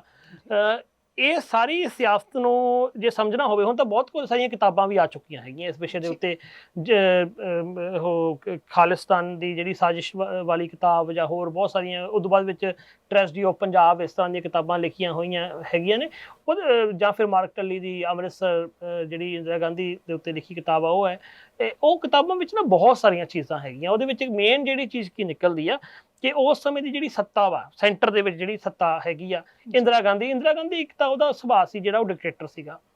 ਉਹ ਇਸੇ ਕਰਕੇ 75 ਦੇ ਵਿੱਚ ਉਹਨੇ ਐਮਰਜੈਂਸੀ ਲਾਈ ਸੀਗੀ। ਇੱਕ ਉਹ ਆਪਣੇ ਵਿਰੋਧੀ ਨੂੰ ਉਸ ਤਰ੍ਹਾਂ ਨਹੀਂ ਜਰ ਸਕਦੀ ਸੀਗੀ। ਪੰਜਾਬ ਦੀ ਰਾਜਨੀਤੀ ਵਿੱਚ ਆਪਣਾ ਦਖਲ ਦੇਣ ਦੇ ਲਈ ਉਹਨੇ, ਪੰਜਾਬ ਦੇ ਵਿੱਚੋਂ ਅਕਾਲੀ ਦਲ ਨੂੰ ਨੁਕਰੇ ਕਰਨ ਦੇ ਲਈ ਉਹਨੇ ਕਈ ਕੁਛ ਕੀਤਾ। ਉਹਦੇ ਵਿੱਚ ਰਾਈਟ ਵਿੰਗ ਖੜੇ ਵੀ ਕੀਤੇ, ਉਹਦੇ ਵਿੱਚ ਆਪਣਾ ਬਹੁਤ ਕੁਛ ਕੀਤਾ।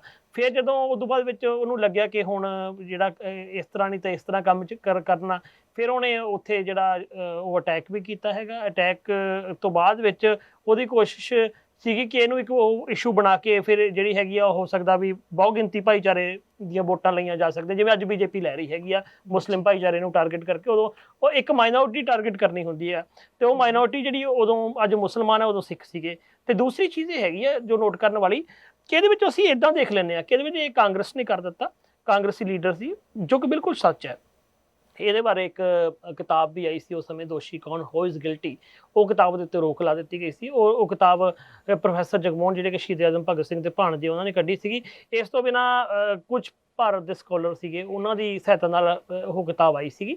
ਛੋਟੀ ਜਿਹੀ ਕਿਤਾਬ ਆ, ਹਾਲੇ ਵੀ ਹੈਗੀ ਆ, ਉਹ 'ਚ ਰੋਕ ਲਾ ਦਿੱਤੀ ਸੀ, ਪਰ ਉਹ ਕਿਤਾਬ ਹੁਣ ਬਹੁਤ ਘੱਟ ਮਿਲਦੀ ਹੈ। ਮਿਲ ਜੂਗੀ, ਉਪਲਬਧ ਹੋ ਜੂਗੀ। ਇੰਗਲਿਸ਼ ਵਿੱਚ ਹੂ ਇਜ਼ ਗਿਲਟੀ ਤੇ ਪੰਜਾਬੀ ਦੇ ਵਿੱਚ ਦੋਸ਼ੀ ਕੌਣ ਹੈ, ਛੋਟਾ ਜਿਹਾ ਕਿਤਾਬ 'ਚ ਹੈ। ਉਹ 'ਚ ਦੱਸਿਆ ਹੋਇਆ ਸੀ ਵੀ ਕਿਵੇਂ ਕਾਂਗਰਸੀ ਲੀਡਰਾਂ ਨੇ ਇਹ ਕੰਮ ਕੀਤਾ, ਕਿਹੜੇ ਲੀਡਰ ਆ, ਸਾਰੇ ਸੱਜਣ ਕੁਮਾਰ ਆ, ਹੋਰ ਇਹਨਾਂ ਦੇ ਨਾਂ ਸੀ, ਕਮਲਨਾਥ ਵਰਗਿਆਂ ਦੇ ਨਾਂ ਸੀ। ਉਹ 'ਚ ਇੱਕ ਚੀਜ਼ ਹੋਰ ਵੀ ਸੀਗੀ ਜੋ ਕਿ ਬਹੁਤ ਅਹਿਮ ਨੁਕਤਾ, ਉਹਦੇ ਤੇ ਮੈਂ ਵੀ ਕੰਮ ਕੀਤਾ। ਮੈਂ ਉਹਦੇ ਵਿੱਚ 3 ਸਾਲ ਪਹਿਲਾਂ ਕਾਰਵਾਂ 'ਚ ਇੱਕ ਲੇਖ ਲਿਖਿਆ ਕਿ ਉਸ ਵੇਲੇ BJP ਦੀ ਸ਼ਮੂਲੀਅਤ ਕੀ ਸੀ, RSS ਦੀ ਕੀ ਸ਼ਮੂਲੀਅਤ ਸੀਗੀ।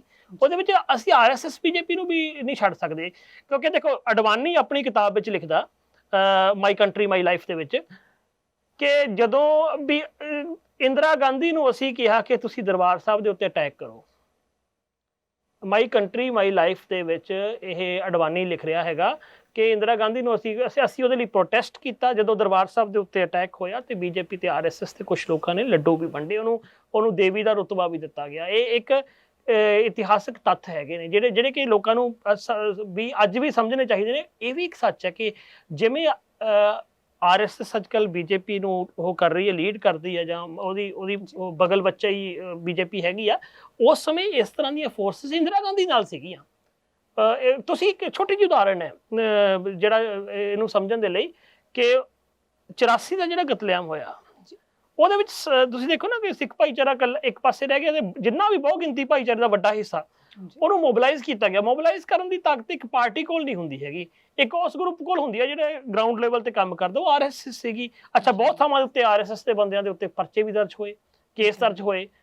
ਉਹ ਮੈਂ ਇੱਕ ਰਿਪੋਰਟ ਕੀਤੀ ਹੈ, ਜਦੋਂ ਆਪਾਂ ਕਦੇ 84 ਦੇ ਕਤਲੇਆਮ ਤੇ ਗੱਲ ਕੀਤੀ ਉਦੋਂ ਮੈਂ ਦੱਸੂਗਾ ਮੈਂ ਤੁਹਾਨੂੰ। ਤੇ ਇਸ ਕਰਕੇ ਇਹ ਵੀ ਇੱਕ ਪੱਖ ਹੈਗਾ ਜਿਹੜਾ ਸਮਝਣਾ ਬਣਦਾ। ਹੁਣ ਮਸਲਾ ਕੀ ਹੈ ਕਿ ਇਹ ਮਸਲੇ ਨੂੰ ਨਾ ਹੱਲ ਕਰਨਾ ਬਣਦਾ ਸੀ, ਇਨਸਾਫ ਦੇਣਾ ਬਣਦਾ ਸੀਗਾ। ਜਿਵੇਂ ਮੈਂ ਗੱਲ ਕੀਤੀ ਹੈ ਕਿ 1000 ਕਰੋੜ ਵਾਲਾ ਮਾਮਲਾ ਜਿਹੜੀ ਗੁਰਚਰਨ ਸਿੰਘ ਟੋੜਾ ਨੇ ਕਿਹਾ, ਉਹ ਦੇਣਾ ਬਣਦਾ ਸੀ। ਤੇ ਦੂਸਰੀ ਗੱਲ, ਇਸ ਮੁੱਦੇ ਨੂੰ ਸਹੀ ਢੰਗ ਨਾਲ ਜਿਹੜਾ ਪੰਜਾਬ ਦੀ ਜਿਹੜੀ ਸਿੱਖ ਲੀਡਰਸ਼ਿਪ ਆ ਉਹਨੇ ਵੀ ਨਹੀਂ ਕੋਈ ਉਹ ਕੀਤਾ, ਉਠਾਇਆ ਹੈਗਾ। ਉਸ ਸਮੇਂ ਜਦੋਂ ਪੰਜਾਬ ਦੀ ਪ੍ਰੋਬਲਮ ਚੱਲ ਰਹੀ ਸੀ, ਉਦੋਂ ਵੀ ਇਹਨਾਂ ਦਾ ਰੋਲ ਦੋਗਲਾ ਸੀਗਾ। ਕਦੇ ਉਹ ਸਰਕਾਰੀ ਬਿਆਨ ਦਿੰਦੇ ਸੀ, ਕਦੇ ਉਹ ਜਿਹੜਾ ਹੈਗਾ ਰਾਈਟ ਵਿੰਗ ਨਾਲ ਖੜ ਜਾਂਦੇ ਸੀ, ਕਦੇ ਸਰਕਾਰ ਵਾਲੇ ਪਾਸੇ ਖੜ ਜਾਂਦੇ ਸੀਗੇ। ਇੱਕ ਤਾਂ ਉਹ ਦਿਆਨਤਦਾਰੀ ਦੀ ਕਮੀ ਰਹੀ ਆ ਉਸ ਸਮੇਂ। ਦੂਸਰੀ ਚੀਜ਼ ਜਿਹੜੀ ਹੈ ਕਿ ਵੱਡਾ ਮਸਲਾ ਸਟੇਟ ਤੇ ਆ ਜਾਂਦਾ, ਕਿ ਜਿਹੜੀ ਇੰਡੀਅਨ ਸਟੇਟ ਤੇ ਆ ਜਾਂਦਾ ਵੀ ਤੁਸੀਂ ਇਹ ਮਸਲਿਆਂ ਨੂੰ ਜੇ ਹੱਲ ਨਹੀਂ ਕਰੋਗੇ ਤਾਂ ਵੱਖ-ਵੱਖ ਭਾਈਚਾਰਿਆਂ ਵਿੱਚ ਬੇਗਾਨਗੀ ਦਾ ਅਹਿਸਾਸ ਹੋਏਗਾ। ਜਿਵੇਂ ਸਿੱਖ ਭਾਈਚਾਰਾ ਹਲੇ ਵੀ ਇਸ ਦਿਨ ਨੂੰ ਨਹੀਂ ਭੁਲਾ ਸਕਦਾ। ਇੱਕ ਬਾਰ-ਬਾਰ ਨਾ ਲਫ਼ਜ਼ੀ ਸ਼ਬਦ ਬੋਲਿਆ ਜਾਂਦਾ ਵੀ 84 ਭੁੱਲ ਜਾਓ, ਦਰਬਾਰ ਸਾਹਿਬ ਤੇ ਅਟੈਕ ਭੁੱਲ ਜਾਓ। ਇਹ ਇਦਾਂ ਹੀ ਕਹਿਣਾ ਹੈਗਾ ਵੀ ਇਹ ਬੜੀ ਬੇਈਮਾਨ ਸ਼ਬਦ ਹੈ। ਇਹ ਉਸੇ ਤਰ੍ਹਾਂ ਹੀ ਹੈ ਕਿ ਅਸੀਂ ਕਰਤੂਤ ਕਰ ਦਿੱਤੀ, ਤੁਸੀਂ ਭੁੱਲ ਜਾਓ। ਇਹ ਗੱਲਾਂ ਭੁੱਲਣ ਵਾਲੀਆਂ ਨਹੀਂ ਹੁੰਦੀਆਂ, ਬਲਕਿ ਇਹ ਗੱਲਾਂ ਨੂੰ ਯਾਦ ਕਰਕੇ ਇਹ ਸਿਰਜਣ ਦੀ ਲੋੜ ਹੁੰਦੀ ਹੈ ਕਿ ਦੁਬਾਰੇ ਇਸ ਤਰ੍ਹਾਂ ਦੀਆਂ ਘਟਨਾਵਾਂ ਨਾ ਹੋਣ, ਦੁਬਾਰੇ 84 ਨਾ ਹੋਣ। ਹੁਣ ਸਾਡਾ ਬੰਦਨਾ ਕੀ ਹੈ ਕਿ ਜੇ ਦਰਬਾਰ ਸਾਹਿਬ ਤੇ ਅਟੈਕ ਨਾ ਹੁੰਦਾ ਤਾਂ 84 ਵੀ ਨਹੀਂ ਹੋਣਾ ਸੀਗਾ। ਜੇ 84 ਨਾ ਹੁੰਦਾ ਤਾਂ ਉਦੋਂ ਬਾਅਦ ਵਿੱਚ 2002 ਵੀ ਨਹੀਂ ਹੋਣਾ ਸੀਗਾ। ਜੇ 2002 ਨਾ ਹੁੰਦਾ ਤਾਂ ਇਸ ਤੋਂ ਬਾਅਦ ਵਾਲੀਆਂ ਫਿਰਕੂ ਘਟਨਾਵਾਂ ਵੀ ਨਹੀਂ ਹੋਣੀਆਂ ਸੀਗੀਆਂ। ਇਹਦਾ ਮਤਲਬ ਇੰਡੀਅਨ ਸਟੇਟ ਦੀ ਨਲਾਇਕੀ ਹੈ ਨਾ। ਉਹਨਾਂ ਨੇ ਮਤਲਬ ਆਪਣੇ ਹੀ ਜਿਹੜੀ ਇੱਕ ਕੋਝੀ ਸਿਆਸਤ ਦੇ ਲਈ ਦਰਬਾਰ ਸਾਹਿਬ ਤੇ ਅਟੈਕ ਕਰਵਾਇਆ। ਫਿਰ ਉਸ ਤੋਂ ਬਾਅਦ ਵਿੱਚ ਜਿਹੜਾ ਹੈਗਾ ਆਪਣੇ ਹੀ ਵੋਟਾਂ 'ਚ ਜਿੱਤਣ ਲਈ ਰਾਜੀਵ ਗਾਂਧੀ ਨੇ ਸਿੱਖ ਭਾਈਚਾਰੇ ਦਾ ਕਤਲ ਕਰਵਾਇਆ, ਤੇ ਉਹ ਫਿਰ ਜਿੱਤਿਆ ਵੀ ਵੱਡੇ ਫਰਕ ਦੇ ਨਾਲ, ਕਿਉਂਕਿ ਸਾਰੇ ਹਿੰਦੂ ਭਾਈਚਾਰੇ ਦਾ ਮਾਈਂਡ ਵਾਸ਼ ਕਰ ਦਿੱਤਾ ਸੀ, ਵੱਡੇ ਹਿੱਸੇ ਦਾ, ਸਾਰੇ ਦਾ ਨਹੀਂ ਵੱਡੇ ਹਿੱਸੇ ਦਾ। ਕਿਉਂਕਿ ਇਹੋ ਜਿਹੇ ਵੀ ਹਿੰਦੂ ਭਾਈਚਾਰੇ ਸੀਗੇ ਜਿਨ੍ਹਾਂ ਨੇ ਲੋਕਾਂ ਨੂੰ ਆਪਣੇ ਘਰਾਂ ਦੇ ਵਿੱਚ ਵੀ ਰੱਖਿਆ ਉਸ ਸਮੇਂ ਦਿੱਲੀ ਦੇ ਵਿੱਚ। ਉਹ ਵੀ ਚੀਜ਼ਾਂ ਰਿਪੋਰਟਾਂ ਸਾਡੇ ਸਾਹਮਣੇ ਨੇ। ਪਰ ਇੱਕ ਬਹੁ ਗਿਣਤੀ ਭਾਈਚਾਰੇ ਨੂੰ ਉਦੋਂ ਕਮਲਾ ਕਰ ਦਿੱਤਾ ਸੀ, ਜਿਵੇਂ ਅੱਜ ਵੀ ਕੀਤਾ ਹੋਇਆ ਵੀ ਮੁਸਲਮਾਨ ਤਾਂ ਖਰਾਬ ਹੀ ਹੁੰਦੇ ਨੇ, ਮੁਸਲਮਾਨ ਤਾਂ ਇਦਾਂ ਹੀ ਹੁੰਦੇ ਹੈਗੇ ਨੇ। ਉਸੇ ਤਰ੍ਹਾਂ ਉਦੋਂ ਵੀ ਸਿੱਖਾਂ ਬਾਰੇ ਵੀ ਇਦਾਂ ਹੀ ਸੀਗਾ ਕਿ ਤੁਸੀਂ ਦੇਖੋ ਰਾਤੋਂ ਰਾਤ ਸਿੱਖਾਂ ਦਾ ਬਿੰਬ ਬਦਲ ਦਿੱਤਾ ਗਿਆ। ਇੱਕ ਬਿੰਬ ਸੀਗਾ ਕਿ ਦੇਖੋ ਜੀ ਵੀ ਕੋਈ ਗੱਡੀ 'ਚ ਕੋਈ ਸਿੱਖ ਬੈਠਦਾ, ਕੋਈ ਕੁੜੀ ਨੂੰ ਜਿਹੜਾ ਹੈਗਾ ਉਹ ਹੁੰਦਾ ਕਿ ਵੀ ਹੁਣ ਉਹ ਸੁਰੱਖਿਅਤ ਹੈਗੀ ਆ, ਲੇਕਿਨ ਉਦੋਂ ਐਂ ਬਣਾਤਾ ਅੱਤਵਾਦੀ ਆ। ਬਾਅਦ ਵਿੱਚ ਕੋਸ਼ਿਸ਼ ਕੀਤੀ ਗਈ, ਜਿਵੇਂ BP ਸਿੰਘ ਵਗੈਰਾ ਵੱਲੋਂ ਕੀਤੀ ਗਈ, ਜਦੋਂ BP ਸਿੰਘ ਨੇ ਜਦੋਂ ਉਹਨੇ ਝੰਡਾ ਲਹਿਰਾਉਣਾ ਸੀਗਾ, ਉਹਨੇ ਕਿਹਾ ਕਿ ਮੇਰੇ ਪਿੱਛੇ ਇੱਕ ਸਿੱਖ ਫੌਜੀ ਖੜੇ, ਤਾਂ ਜੋ ਕਿ ਸਾਰੇ ਮੁਲਕ ਨੂੰ ਇੱਕ ਅੱਛਾ ਸੁਨੇਹਾ ਦਿੱਤਾ ਜਾਵੇ ਵੀ ਸਿੱਖ ਅੱਤਵਾਦੀ ਨਹੀਂ ਹੈਗੇ, ਸਿੱਖ ਜਿਹੜੇ ਹੈਗੇ ਆ ਇਹ ਇਸ ਹਿੰਦੁਸਤਾਨ ਦੇ ਬਸ਼ਿੰਦੇ ਨੇ। ਪਰ ਉਸ ਸਮੇਂ ਤੱਕ ਜਿਹੜਾ ਟਾਈਮ ਪੀਰੀਅਡ ਰਿਹਾ, ਉਹਦੇ ਵਿੱਚ ਤਾਂ ਤੁਸੀਂ ਇੱਕ ਖਾਸ ਤਸਵੀਰ ਬਣਾਈ ਨਾ ਉਸ ਭਾਈਚਾਰੇ ਦੀ, ਜਿਵੇਂ ਅੱਜ ਮੁਸਲਮਾਨ ਭਾਈਚਾਰੇ ਦੀ ਬਣਾ ਰਹੇ ਹੈਗੇ। ਸੋ ਇਹ ਟੋਟਲ ਜਿਹੜੀਆਂ ਘਟਨਾਵਾਂ ਨੇ, ਇੱਕ ਪਹਿਲੀ ਗੱਲ ਤੇ ਹੈਗੀ ਇਹਦੇ ਵਿੱਚ ਸਬਕ ਕੀ ਮਿਲਦਾ। ਇਹ ਘਟਨਾਵਾਂ ਪਹਿਲੀ ਗੱਲ ਭੁੱਲਣ ਯੋਗ ਨਹੀਂ ਹੈਗੀਆਂ। ਦੂਜੀ ਗੱਲ ਹੈਗੀ ਆ ਕਿ ਸਰਕਾਰਾਂ ਨੇ ਜੇਕਰ ਇਹ ਗੱਲਾਂ ਨੂੰ ਰੋਕਣਾ, ਇਹ ਇੱਕ ਤਾਂ ਆਪਣੀ ਇਹਨਾਂ ਦੀ ਘਟੀਆ ਸਿਆਸਤ ਦਾ ਨਤੀਜਾ ਹੈਗਾ। ਮੁਲਕ ਵਿੱਚੋਂ ਕੱਟੜਵਾਦੀ ਫਿਰਕੂ ਸਿਆਸਤ ਨੂੰ ਕਿਵੇਂ ਨੱਥ ਪਾਈ ਜਾਵੇ, ਤੇ ਦੂਜੀ ਗੱਲ ਕਿ ਆਪਣੀਆਂ ਕੋਝੀਆਂ ਸਰਕਤਾਂ ਲਈ ਮਾਈਨੋਰਿਟੀ ਨੂੰ ਜਿਹੜਾ ਟਾਰਗੇਟ ਕਿਉਂ ਕੀਤਾ ਜਾਂਦਾ ਹੈਗਾ। ਉਦੋਂ ਸਿੱਖਾਂ ਨੂੰ, ਹੁਣ ਮੁਸਲਮਾਨਾਂ ਨੂੰ ਕੀਤਾ ਜਾਂਦਾ, ਤੇ ਮਾਈਨੋਰਿਟੀ ਲਈ ਵੀ ਇਹ ਸਬਕ ਹੈਗੇ ਆ। ਮਾਈਨੋਰਿਟੀ ਲਈ, ਸਿੱਖਾਂ ਲਈ ਇਹ ਸਬਕ ਹੈ ਵੀ ਅੱਜ ਬੀਜੇਪੀ ਜਦੋਂ ਤੁਹਾਡੇ ਨਾਲ ਸਾਂਝ ਵਧਾਉਣ ਨੂੰ ਫਿਰ ਰਹੀ ਹੈ, ਭਾਵੇਂ ਕਿ ਉਹਨਾਂ ਦਾ ਕਰੈਕਟਰ ਤੁਹਾਡੇ ਵਿਰੋਧੀ ਰਿਹਾ ਹੈਗਾ, ਉਹ ਤੁਹਾਨੂੰ ਜਜ਼ਬ ਕਰਨਾ ਚਾਹੁੰਦੇ ਆਪਣੇ ਵਿੱਚ, ਪਰ ਜਦੋਂ ਹੋਰ ਨਾ ਭਾਈਚਾਰਿਆਂ ਉੱਤੇ ਅਟੈਕ ਹੁੰਦਾ ਤਾਂ ਤੁਸੀਂ ਵੀ ਬੋਲੋ। ਕਿਉਂਕਿ ਜਿੰਨਾ ਚਿਕਨ ਮਾਈਨੋਰਿਟੀਆਂ ਇਕੱਠੀਆਂ ਨਹੀਂ ਹੁੰਦੀਆਂ ਹੈਗੀਆਂ ਮੁਲਕ ਦੀਆਂ, ਦੱਬੇ ਕੁਚਲੇ ਵਰਗ ਮਾਈਨੋਰਿਟੀ, ਦੱਬੇ ਕੁਚਲੇ ਵਰਗ ਇਕੱਠੇ ਨਹੀਂ ਹੁੰਦੇ, ਉਦੋਂ ਤੱਕ ਮਤਲਬ ਉਹ ਤੁਹਾਨੂੰ ਇਨਸਾਫ ਮਿਲਣਾ ਬੜਾ ਮੁਸ਼ਕਲ ਹੈ। ਇਹ ਸਬਕ ਨੇ ਅੱਜ ਦੇ ਦਿਨ ਦੇ, ਜੇ ਅੱਜ ਦੇ ਦਿਨ ਤੋਂ ਅਸੀਂ ਇਹ ਸਭ ਕੁਝ ਸਬਕ ਸਿੱਖਣੇ ਹੋਣ ਤਾਂ। ਜੀ ਜਵਿੰਦਰ ਜੀ, ਸਾਕਾ ਨੀਲਾ ਤਾਰਾ ਬਾਰੇ KS ਬਰਾੜ ਆਪਣੀ ਕਿਤਾਬ ਆਪਰੇਸ਼ਨ ਬਲੂ ਸਟਾਰ 'ਚ ਲਿਖਦੇ ਨੇ ਕਿ ਇੰਦਰਾ ਗਾਂਧੀ ਨੇ ਅੰਤ ਤੱਕ ਕੋਸ਼ਿਸ਼ ਕੀਤੀ ਸੀ ਕਿ ਇਹ ਹਮਲਾ ਉਹਨਾਂ ਨੂੰ ਨਾ ਕਰਨਾ ਪਵੇ। ਉਹਦੇ ਵਿੱਚ ਕਈ ਕੁਝ ਆ ਜਾਂਦਾ ਹੈਗਾ ਕਿ ਉਦੋਂ ਨਾ ਕੀ ਹੈ ਕਿ ਉਦੋਂ ਇੰਦਰਾ ਗਾਂਧੀ ਇਸ ਤਰ੍ਹਾਂ ਦੀਆਂ ਫੋਰਸਿਸ ਦੇ ਢਹੇ ਚੜੀ ਹੋਈ ਸੀਗੀ ਜਿਹੜੀਆਂ ਉਹ ਚਾਹੁੰਦੀਆਂ ਸੀਗੀਆਂ ਵੀ ਹੋਵੇ। ਜਿਵੇਂ ਕਿ ਅਡਵਾਨੀ ਹੀ ਲਿਖਦਾ ਆਪਣੀ ਕਿਤਾਬ ਦੇ ਵਿੱਚ ਵੀ ਅਸੀਂ ਤਾਂ ਪ੍ਰੋਟੈਸਟ ਕੀਤਾ ਵੀ ਦਰਬਾਰ ਸਾਹਿਬ ਅਟੈਕ ਹੋਵੇ, ਹੋਰ ਛੱਡੋ ਟੌੜੇ ਵਰਗੇ ਲੀਡਰ ਹੋਰ ਪੰਜਾਬ ਦੇ ਜਿਹੜੇ ਲੀਡਰ ਆ ਉਹ ਬਾਰ-ਬਾਰ ਕਹਿੰਦੇ ਰਹੇ ਵੀ ਸਾਨੂੰ ਭਿੰਡਰਾਂ ਵਾਲੇ ਤੋਂ ਨਿਜਾਤ ਦਿਵਾਓ ਤੇ ਕਦੇ ਦੂਜੀ ਬੋਲੀ ਬੋਲਦੇ ਰਹੇ। ਉਸ ਸਮੇਂ ਬਹੁਤ ਕੁਝ ਸੀਗਾ, ਮਤਲਬ ਇੱਥੋਂ ਤੱਕ ਕਿ ਆ ਜਿਹੜਾ ਮਿਸਟਰ ਸਿੱਧੂ ਦੀ ਕਿਤਾਬ ਹੈ ਉਹਦੇ ਵਿੱਚ ਤਾਂ ਇਹ ਲਿਖਿਆ ਹੋਇਆ ਵੀ ਇੰਦਰਾ ਗਾਂਧੀ ਨੇ ਜਿਹੜਾ ਹੈਗਾ ਨੂੰ ਅਸੀਂ ਰੋਕਦੇ ਰਹੇ, ਪਰ ਉਹਨੇ ਨਾ ਤਾਂ ਰਾਸ਼ਟਰਪਤੀ ਨੂੰ ਦੱਸਿਆ ਇਹ ਗੱਲ, GB ਸਿੱਧੂ ਦੀ ਕਿਤਾਬ ਦੀ ਗੱਲ ਕਰ ਰਿਹਾ, ਨਾ ਹੀ ਉਹਨੇ ਉਸ ਤਰ੍ਹਾਂ ਰਾਸ਼ਟਰਪਤੀ ਨੂੰ ਸੂਚਨਾ ਮਿਲੀ, ਨਾ ਹੀ ਮਤਲਬ ਰਾਸ਼ਟਰਪਤੀ ਨੂੰ ਸੀਗੀ, ਜਿਹੜੇ ਹੋਰ ਅਧਿਕਾਰੀਆਂ ਨੂੰ ਜਿਹੜੇ ਉਹਨਾਂ ਨੂੰ ਨਹੀਂ ਮਿਲੀ, ਉਹਨਾਂ ਨੇ ਖੁਦ ਹੀ ਸਿੱਧਾ ਕਨੈਕਸ਼ਨ ਸੀਗਾ ਫੌਜ ਦੇ ਨਾਲ ਤੇ ਉਹਨਾਂ ਨੇ ਇਹ ਕੰਮ ਆਪ ਕਰਵਾਇਆ। ਸੋ ਉਹਦੇ ਬਾਰੇ ਬਹੁਤ ਕੁਛ ਹੈ, ਲੇਕਿਨ ਮੇਨ ਚੀਜ਼ ਇਹੀ ਹੈ ਵੀ ਇੱਕ ਜਿਹੜਾ ਕੁਛ ਜਿਵੇਂ ਖਾਲਿਸਤਾਨ ਦਾ ਨੈਰੇਟਿਵ ਹੈ ਸਟੇਟ ਵੱਲੋਂ ਸਿਰਜਿਆ ਗਿਆ, ਉਹ ਇਹ ਕਿਤਾਬ ਦੇ ਵਿੱਚ ਵੀ ਆ ਜਾਂਦਾ, ਖਾਲਿਸਤਾਨੀ ਕੌਂਸਪੀਰੇਸੀ ਦੇ ਵਿੱਚ ਵੀ ਆਉਂਦਾ ਹੈਗਾ। ਤੇ ਦੂਜੀ ਚੀਜ਼ ਜਿਹੜੀ ਹੈਗੀ ਹੈ ਕਿ ਜਿਹੜਾ ਅਟੈਕ ਵਾਲਾ ਮੁੱਦਾ ਉਹ ਤਾਂ ਉਹੀ ਸੀਗਾ ਕਿ ਜਦੋਂ ਤੁਹਾਡੀ ਸਿਆਸਤ ਇੱਥੇ ਤੱਕ ਪਹੁੰਚ ਗਈ, ਫਿਰ ਤੁਹਾਨੂੰ ਲੱਗਦਾ ਵੀ ਉਹੀ ਤੁਹਾਨੂੰ ਦਿੱਕਤ ਕਰਨ ਲੱਗ ਗਈ ਹੈਗੀ ਆ, ਫਿਰ ਤੁਸੀਂ ਇਹ ਕੰਮ ਕੀਤਾ ਹੈਗਾ। ਇਹ ਤੁਹਾਡੇ ਕੋਝੀ ਸਿਆਸਤ ਤੇ ਤੁਸੀਂ ਜਿਹਨਾਂ ਤਾਕਤਾਂ ਦੇ ਹੱਥਾਂ 'ਚ ਖੇਡ ਰਹੇ ਸੀਗੇ, ਰਾਈਟ ਵਿੰਗ ਤਾਕਤਾਂ ਦੇ ਹੱਥਾਂ 'ਚ ਖੇਡ ਰਹੇ ਸੀ, ਉਹ ਉਸੇ ਦਾ ਨਤੀਜਾ ਸੀਗਾ। ਇੰਦਰਾ ਗਾਂਧੀ ਦੀ ਗੱਲ ਕਰ ਰਿਹਾ ਮੈਂ ਜੀ। ਸ਼ਿਵਿੰਦਰ ਜੀ, ਇਸ ਸਾਰੇ ਮਾਮਲੇ ਦੇ ਵਿੱਚ ਸਿੱਖ ਲੀਡਰਸ਼ਿਪ ਕਿੱਥੇ ਖੜੀ ਦਿਖਾਈ ਦਿੰਦੀ? ਸਭ ਤੋਂ ਵੱਧ ਸਵਾਲਾਂ ਦੇ ਕਟਾਰੇ ਵਿੱਚ ਸਿੱਖ ਲੀਡਰਸ਼ਿਪ ਹੈ ਇੱਥੇ, ਕਿਉਂਕਿ ਦਰਬਾਰ ਸਾਹਿਬ ਦੀਆਂ ਦੇ ਉੱਤੇ ਹਮਲੇ ਦੀ ਘਟਨਾ ਤੋਂ ਵੇਲੇ ਵੀ ਇਹਨਾਂ ਦਾ ਦੋਗਲਾ ਕਿਰਦਾਰ ਰਿਹਾ। ਇਸ ਤੋਂ ਬਾਅਦ ਪੰਜਾਬ ਜਦੋਂ ਟੈਰਰਿਜ਼ਮ ਚੱਲਦਾ ਸੀ ਉਦੋਂ ਵੀ ਦੋਗਲਾ ਕਿਰਦਾਰ ਰਿਹਾ, ਕਦੇ ਭੋਗਾਂ ਤੇ ਵੀ ਜਾਂਦੇ ਰਹੇ, ਕਦੇ ਇਹ ਵੀ ਕਹਿੰਦੇ ਰਹੇ ਵੀ ਉਹ ਅੱਤਵਾਦੀ ਸਾਨੂੰ ਮਾਰਦੇ ਨੇ, ਸਾਨੂੰ ਬਚਾਓ। ਉਸ ਤੋਂ ਬਾਅਦ ਵਿੱਚ ਫਿਰ 84 ਦੇ ਕਤਲੇਆਮ ਵੇਲੇ ਵੀ ਇਹਨਾਂ ਦਾ ਹੀ ਹਾਲ ਰਿਹਾ ਕਿ ਬਹੁਤ ਸਾਰੇ ਲੀਡਰ ਜਿਹੜੇ ਹੈਗੇ ਆ ਕਾਂਗਰਸ ਵੇਲੇ ਸੀਗੇ ਉਹ BJP 'ਚ ਆਉਂਦੇ ਰਹੇ, BJP ਵਾਲੇ ਉੱਧਰ ਜਾਂਦੇ ਰਹੇ ਤੇ ਅਕਾਲੀ ਦਲ ਆਰਾਮ ਨਾਲ BJP ਨਾਲ ਸਹਿਯੋਗ ਕਰਦਾ ਰਿਹਾ। ਤੇ BJP ਦੀ ਖੁਦ ਸ਼ਮੂਲੀਅਤ ਸੀ। ਦਰਬਾਰ ਸਾਹਿਬ ਦਾ ਜਿਹੜਾ ਮਾਡਲ ਹੈ, ਹਰਵੰਸ ਲਾਲ ਨੇ ਜਿਹੜਾ ਡਿੱਗਿਆ ਸੀਗਾ, ਹਰਵੰਸ ਰਾਏ ਖੰਨਾ ਨੇ ਡਿੱਗਿਆ ਸੀ, ਉਹ BJP ਦਾ ਸਟੇਟ ਕਮੇਟੀ ਦਾ ਮੈਂਬਰ ਸੀ, ਜਿਹਨੂੰ ਬਾਅਦ ਵਿੱਚ ਇਹਨਾਂ ਨੇ ਅੱਤਵਾਦੀਆਂ ਨੇ ਮਾਰਿਆ ਸੀਗਾ, ਮਿਲੀਟੈਂਟਸ ਨੇ ਮਾਰਿਆ ਸੀਗਾ, ਉਹ ਵੀ BJP ਦਾ ਹੀ ਬੰਦਾ ਸੀ। ਦਰਬਾਰ ਸਾਹਿਬ ਦਾ ਮਾਡਲ ਰੇਲਵੇ ਸਟੇਸ਼ਨ ਦੇ ਕੋਲ ਬਣਿਆ ਹੋਇਆ। ਮੈਂ ਆਪਣੇ ਉਸ ਆਰਟੀਕਲ ਦੇ ਵਿੱਚ ਕੈਰਵਾਨ ਵਾਲੇ ਆਰਟੀਕਲ 'ਚ ਕਾਫੀ ਖੋਜ ਆਰਟੀਕਲ ਆ, ਉਹਦੇ ਵਿੱਚ ਮੈਂ ਜ਼ਿਕਰ ਕੀਤਾ। ਅੱਛਾ, ਇਹ ਜਿਹੜੇ BJP ਦਾ ਵੀ ਸ਼ਮੂਲੀਅਤ ਸੀ, RSS ਦਾ, ਉਹਦੇ ਨਾਲ ਤੁਹਾਡੀਆਂ ਦੋਸਤੀਆਂ ਰਹੀਆਂ। ਤੁਸੀਂ ਜਿਹੜਾ ਹੈਗਾ ਸਮੇਂ ਉੱਤੇ ਜਦੋਂ ਇਹੋ ਜਿਹੇ ਬੰਦੇ ਜਿਹੜੇ ਕਿ 84 ਦੇ ਨੂੰ ਜਸਟੀਫਾਈ ਕਰਦੇ ਰਹੇ, ਉਹਨਾਂ ਨੂੰ ਭਾਰਤ ਸਰਕਾਰ, ਮੋਦੀ ਸਰਕਾਰ ਦੇ ਵੱਲੋਂ ਭਾਰਤ ਰਤਨ ਦਿੱਤਾ ਗਿਆ, ਨਾਨਾ ਜੀ ਦੇਸ਼ਮੁਖ ਵਰਗਿਆਂ ਨੂੰ, ਤੇ ਅਕਾਲੀ ਦਲ ਬਿਲਕੁਲ ਨਹੀਂ ਬੋਲਿਆ, ਸੱਤਾ ਦੇ ਵਿੱਚ ਰਿਹਾ ਹੈਗਾ, ਤੇ ਉਹ ਅਕਾਲੀ ਦਲ ਦੇ ਉੱਤੇ ਕਈ ਸਵਾਲ ਖੜੇ ਹੋਏ ਨੇ। ਅਕਾਲੀ ਦਲ ਨੇ, ਵੱਡੀ ਗੱਲ ਹੈ ਕਿ ਇੰਨਾ ਸਿਰ ਵਿੱਚ ਸਮਾਂ ਹੋ ਗਿਆ, 39 years old ਹੋ ਗਏ, ਉਹਦੇ ਵਿੱਚ ਅਕਾਲੀ ਦਲ ਨੇ BJP ਦੀ ਸਰਕਾਰਾਂ ਦੇ ਵਿੱਚ ਵੀ ਸਵਾਦ ਚੱਖ ਲਿਆ। 2014 ਤੋਂ ਲੈ ਕੇ 19 ਤੱਕ 20 ਤੱਕ ਅਕਾਲੀ ਦਲ ਦਾ ਗੱਠਜੋੜ ਰਿਹਾ BJP ਦੇ ਨਾਲ। ਕਿੰਨੀ ਕੁ ਇਮਾਨਦਾਰੀ ਨਾਲ ਇਹ ਮੁੱਦਾ ਚੱਕਿਆ ਅਕਾਲੀ ਦਲ ਨੇ, ਇਹ ਦੱਸੋ। ਤੇ ਪਹਿਲੀ ਗੱਲ ਤਾਂ BJP ਨਾਲ ਗੱਠਜੋੜ ਹੋਣਾ ਹੀ ਨਹੀਂ ਚਾਹੀਦਾ ਸੀਗਾ, ਵੀ ਹੋ ਗਿਆ ਤਾਂ ਉਹ ਇਸ ਮੁੱਦੇ ਉੱਤੇ ਇਨਸਾਫ ਦਿਵਾਉਣ ਲਈ ਕੀ ਕੀਤਾ BJP ਨੇ? ਕਿ ਉਹ ਇੱਕ ਜਿਹੜਾ ਮੈਂ ਬਾਰ-ਬਾਰ ਕਹਿ ਰਿਹਾ 1000 ਕਰੋੜ ਰੁਪਏ ਦੇ ਵਿੱਚੋਂ ਕੀ ਇਹਨਾਂ ਨੇ ਕਦੇ 1 ਕਰੋੜ ਵੀ ਮੰਗ ਕੇ ਦੇਖਿਆ, ਕਦੇ ਮੰਗ ਕੀਤੀ ਹੈ? ਅੱਛਾ, ਦੂਜਾ ਸਵਾਲ, ਫਿਰ ਤੁਹਾਡਾ ਵਾਜਪੇਈ ਦੀ ਸਰਕਾਰ ਵੀ 6 ਸਾਲ ਇੱਕ ਵਾਰ ਵਾਜਪੇਈ ਦੀ ਸਰਕਾਰ ਰਹੀ, 13 ਮਹੀਨੇ ਇੱਕ ਵਾਰ ਰਹੀ, 13 ਦਿਨ ਇੱਕ ਵਾਰ ਰਹੀ। ਚਲੋ 13 ਦਿਨ ਤੱਕ ਇਨਸਾਫ ਮਿਲਣਾ ਸੀ, 13 ਮਹੀਨੇ ਤੇ 6 ਸਾਲਾਂ 'ਚ ਤਾਂ ਮਿਲ ਸਕਦਾ ਸੀਗਾ, ਉਹਦੇ ਵਿੱਚ ਤੁਸੀਂ ਕੁਝ ਨਹੀਂ ਕੀਤਾ ਹੈਗਾ। ਫਿਰ ਤੁਸੀਂ ਇਹ ਵੀ ਕਹਿੰਦੇ ਨੇ ਵੀ ਮਨਮੋਹਨ ਸਿੰਘ ਨਾਲ ਵੀ ਸਾਡੇ ਵਧੀਆ ਸੰਬੰਧ ਸੀਗੇ, ਖੈਰ ਉਹ ਵੀ ਸਿੱਖ ਪ੍ਰਧਾਨ ਮੰਤਰੀ ਸੀਗੇ, ਉਹਦੇ ਕੋਲੋਂ ਕੋਈ ਪੰਜਾਬ ਦੇ ਜਾਂ ਸਿੱਖਾਂ ਦੇ ਮੁੱਦੇ 'ਚ ਅਸੀਂ ਚੁੱਕ ਸਕਦੇ ਸੀ, ਉਹ ਨਹੀਂ ਚੁੱਕੇ ਹੈਗੇ। ਇਹਦਾ ਮਤਲਬ ਹੋਰ ਛੱਡੋ, ਇਹਨਾਂ ਨੇ ਤਾਂ ਜਦੋਂ ਇੱਕ ਵੱਡਾ ਚੀਜ਼ ਪੰਜਾਬ ਦੇ ਵਿੱਚ ਜਿਹੜਾ ਦਰਬਾਰ ਸਾਹਿਬ ਦੇ ਅਟੈਕ ਤੋਂ ਬਾਅਦ ਪੰਜਾਬ 'ਚ ਇਨਕਾਊਂਟਰ ਵਗੈਰਾ ਹੋਏ, ਇਹਨਾਂ ਨੇ ਪ੍ਰੋਮਿਸ ਕੀਤਾ ਸੀ 1997 ਦੀਆਂ ਚੋਣਾਂ 'ਚ ਅਕਾਲੀ ਦਲ ਨੇ ਕਿ ਜਦੋਂ ਅਸੀਂ ਸੱਤਾ 'ਚ ਆਏ ਜਿਹੜੇ ਫੇਕ ਇਨਕਾਊਂਟਰ ਹੋਏ ਉਹਦੀ ਜਾਂਚ ਹੋਊਗੀ। ਜਦੋਂ ਜਾਂਚ ਦਾ ਵੇਲਾ ਆਇਆ, ਬੀਬੀ ਖਾਲੜਾ ਜਿਹੜੇ ਕਿ ਮਿਸਟਰ ਜਸਵੰਤ ਸਿੰਘ ਖਾਲੜਾ ਨੇ ਇਹਦੇ ਵਿੱਚ ਉਹਨਾਂ ਨੂੰ ਸ਼ਹਾਦਤ ਵੀ ਦੇਣੀ ਪਈ, ਉਹਨਾਂ ਦੀ ਵਾਈਫ ਨੇ ਪੁੱਛਿਆ ਕਿ ਬਾਦਲ ਸਾਹਿਬ ਤੁਸੀਂ ਤਾਂ ਕਿਹਾ ਸੀਗਾ ਵੀ ਇਹਦੇ ਬਾਰੇ ਜਾਂਚ ਹੋਊਗੀ, ਕਿੱਥੇ ਗਈ ਤੁਹਾਡੀ ਜਾਂਚ? ਉਹ ਕਹਿੰਦੇ ਬੀਬੀ ਮਰੇ ਹੋਏ ਜਿਹੜੇ ਹੈਗੇ ਆ ਮੁਰਦੇ ਨਹੀਂ ਉਹ ਕਰੀਦੇ ਹੁੰਦੇ, ਤੂੰ ਹੁਣ ਭੁੱਲ ਜਾ, ਇਹਨੂੰ ਰਹਿਣ ਦੇ। ਇਹ ਮੈਨੂੰ ਬੀਬੀ ਖਾਲੜਾ ਨੇ ਖੁਦ ਇੱਕ ਕੈਨੇਡੀਅਨ ਰੇਡੀਓ ਦੇ ਉੱਤੇ ਇੰਟਰਵਿਊ ਵਿੱਚ ਗੱਲ ਆਖੀ ਸੀ, 2014 ਦੀ ਗੱਲ ਇਹ ਹੈਗੀ ਹੈ। ਸੋ ਇਹ ਅਕਾਲੀ ਦਲ ਦਾ ਕਰੈਕਟਰ ਰਿਹਾ। ਅਕਾਲੀ ਦਲ ਨੇ ਜਦੋਂ ਉਹ 2007 ਵਿੱਚ ਸੱਤਾ 'ਚ ਆਇਆ, 7 ਵੇਲੇ ਉਹਨਾਂ ਨੇ ਆਪਣੇ ਮੈਨੀਫੈਸਟੋ ਦੇ ਵਿੱਚੋਂ ਪੰਜਾਬ ਦੇ ਮੁੱਦੇ, ਪੰਜਾਬ ਦੀਆਂ ਮੰਗਾਂ, ਭਾਸ਼ਾ ਦੇ ਮੁੱਦਾ ਜਿਹਦੇ ਤੇ ਉਹ ਫਾਈਟ ਕਰਦਾ ਰਿਹਾ ਉਹ ਵੀ ਕੱਢ ਦਿੱਤੇ। 12 ਵਾਲੇ ਮੈਨੀਫੈਸਟੋ ਵਿੱਚ ਵੀ ਉਹ ਨਹੀਂ ਸੀਗੇ।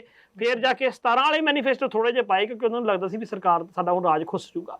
ਇਹਦੇ ਵਿੱਚ ਸਿੱਖ ਲੀਡਰਸ਼ਿਪ ਤੇ ਸਭ ਤੋਂ ਵੱਡੇ ਸਵਾਲ ਤਾਂ ਸਿੱਖ ਲੀਡਰਸ਼ਿਪ ਉੱਤੇ ਹੀ ਹੈਗੇ ਨੇ ਵੀ ਉਹਨਾਂ ਨੇ ਜਿਹੜਾ ਕੁਛ ਕੀਤਾ ਹੈਗਾ ਉਹ ਪੂਰੀ ਤਰ੍ਹਾਂ ਸਟੇਟ ਨਾਲ ਮਿਲ ਕੇ ਚੱਲਦੇ ਰਹੇ ਹੈਗੇ ਨੇ।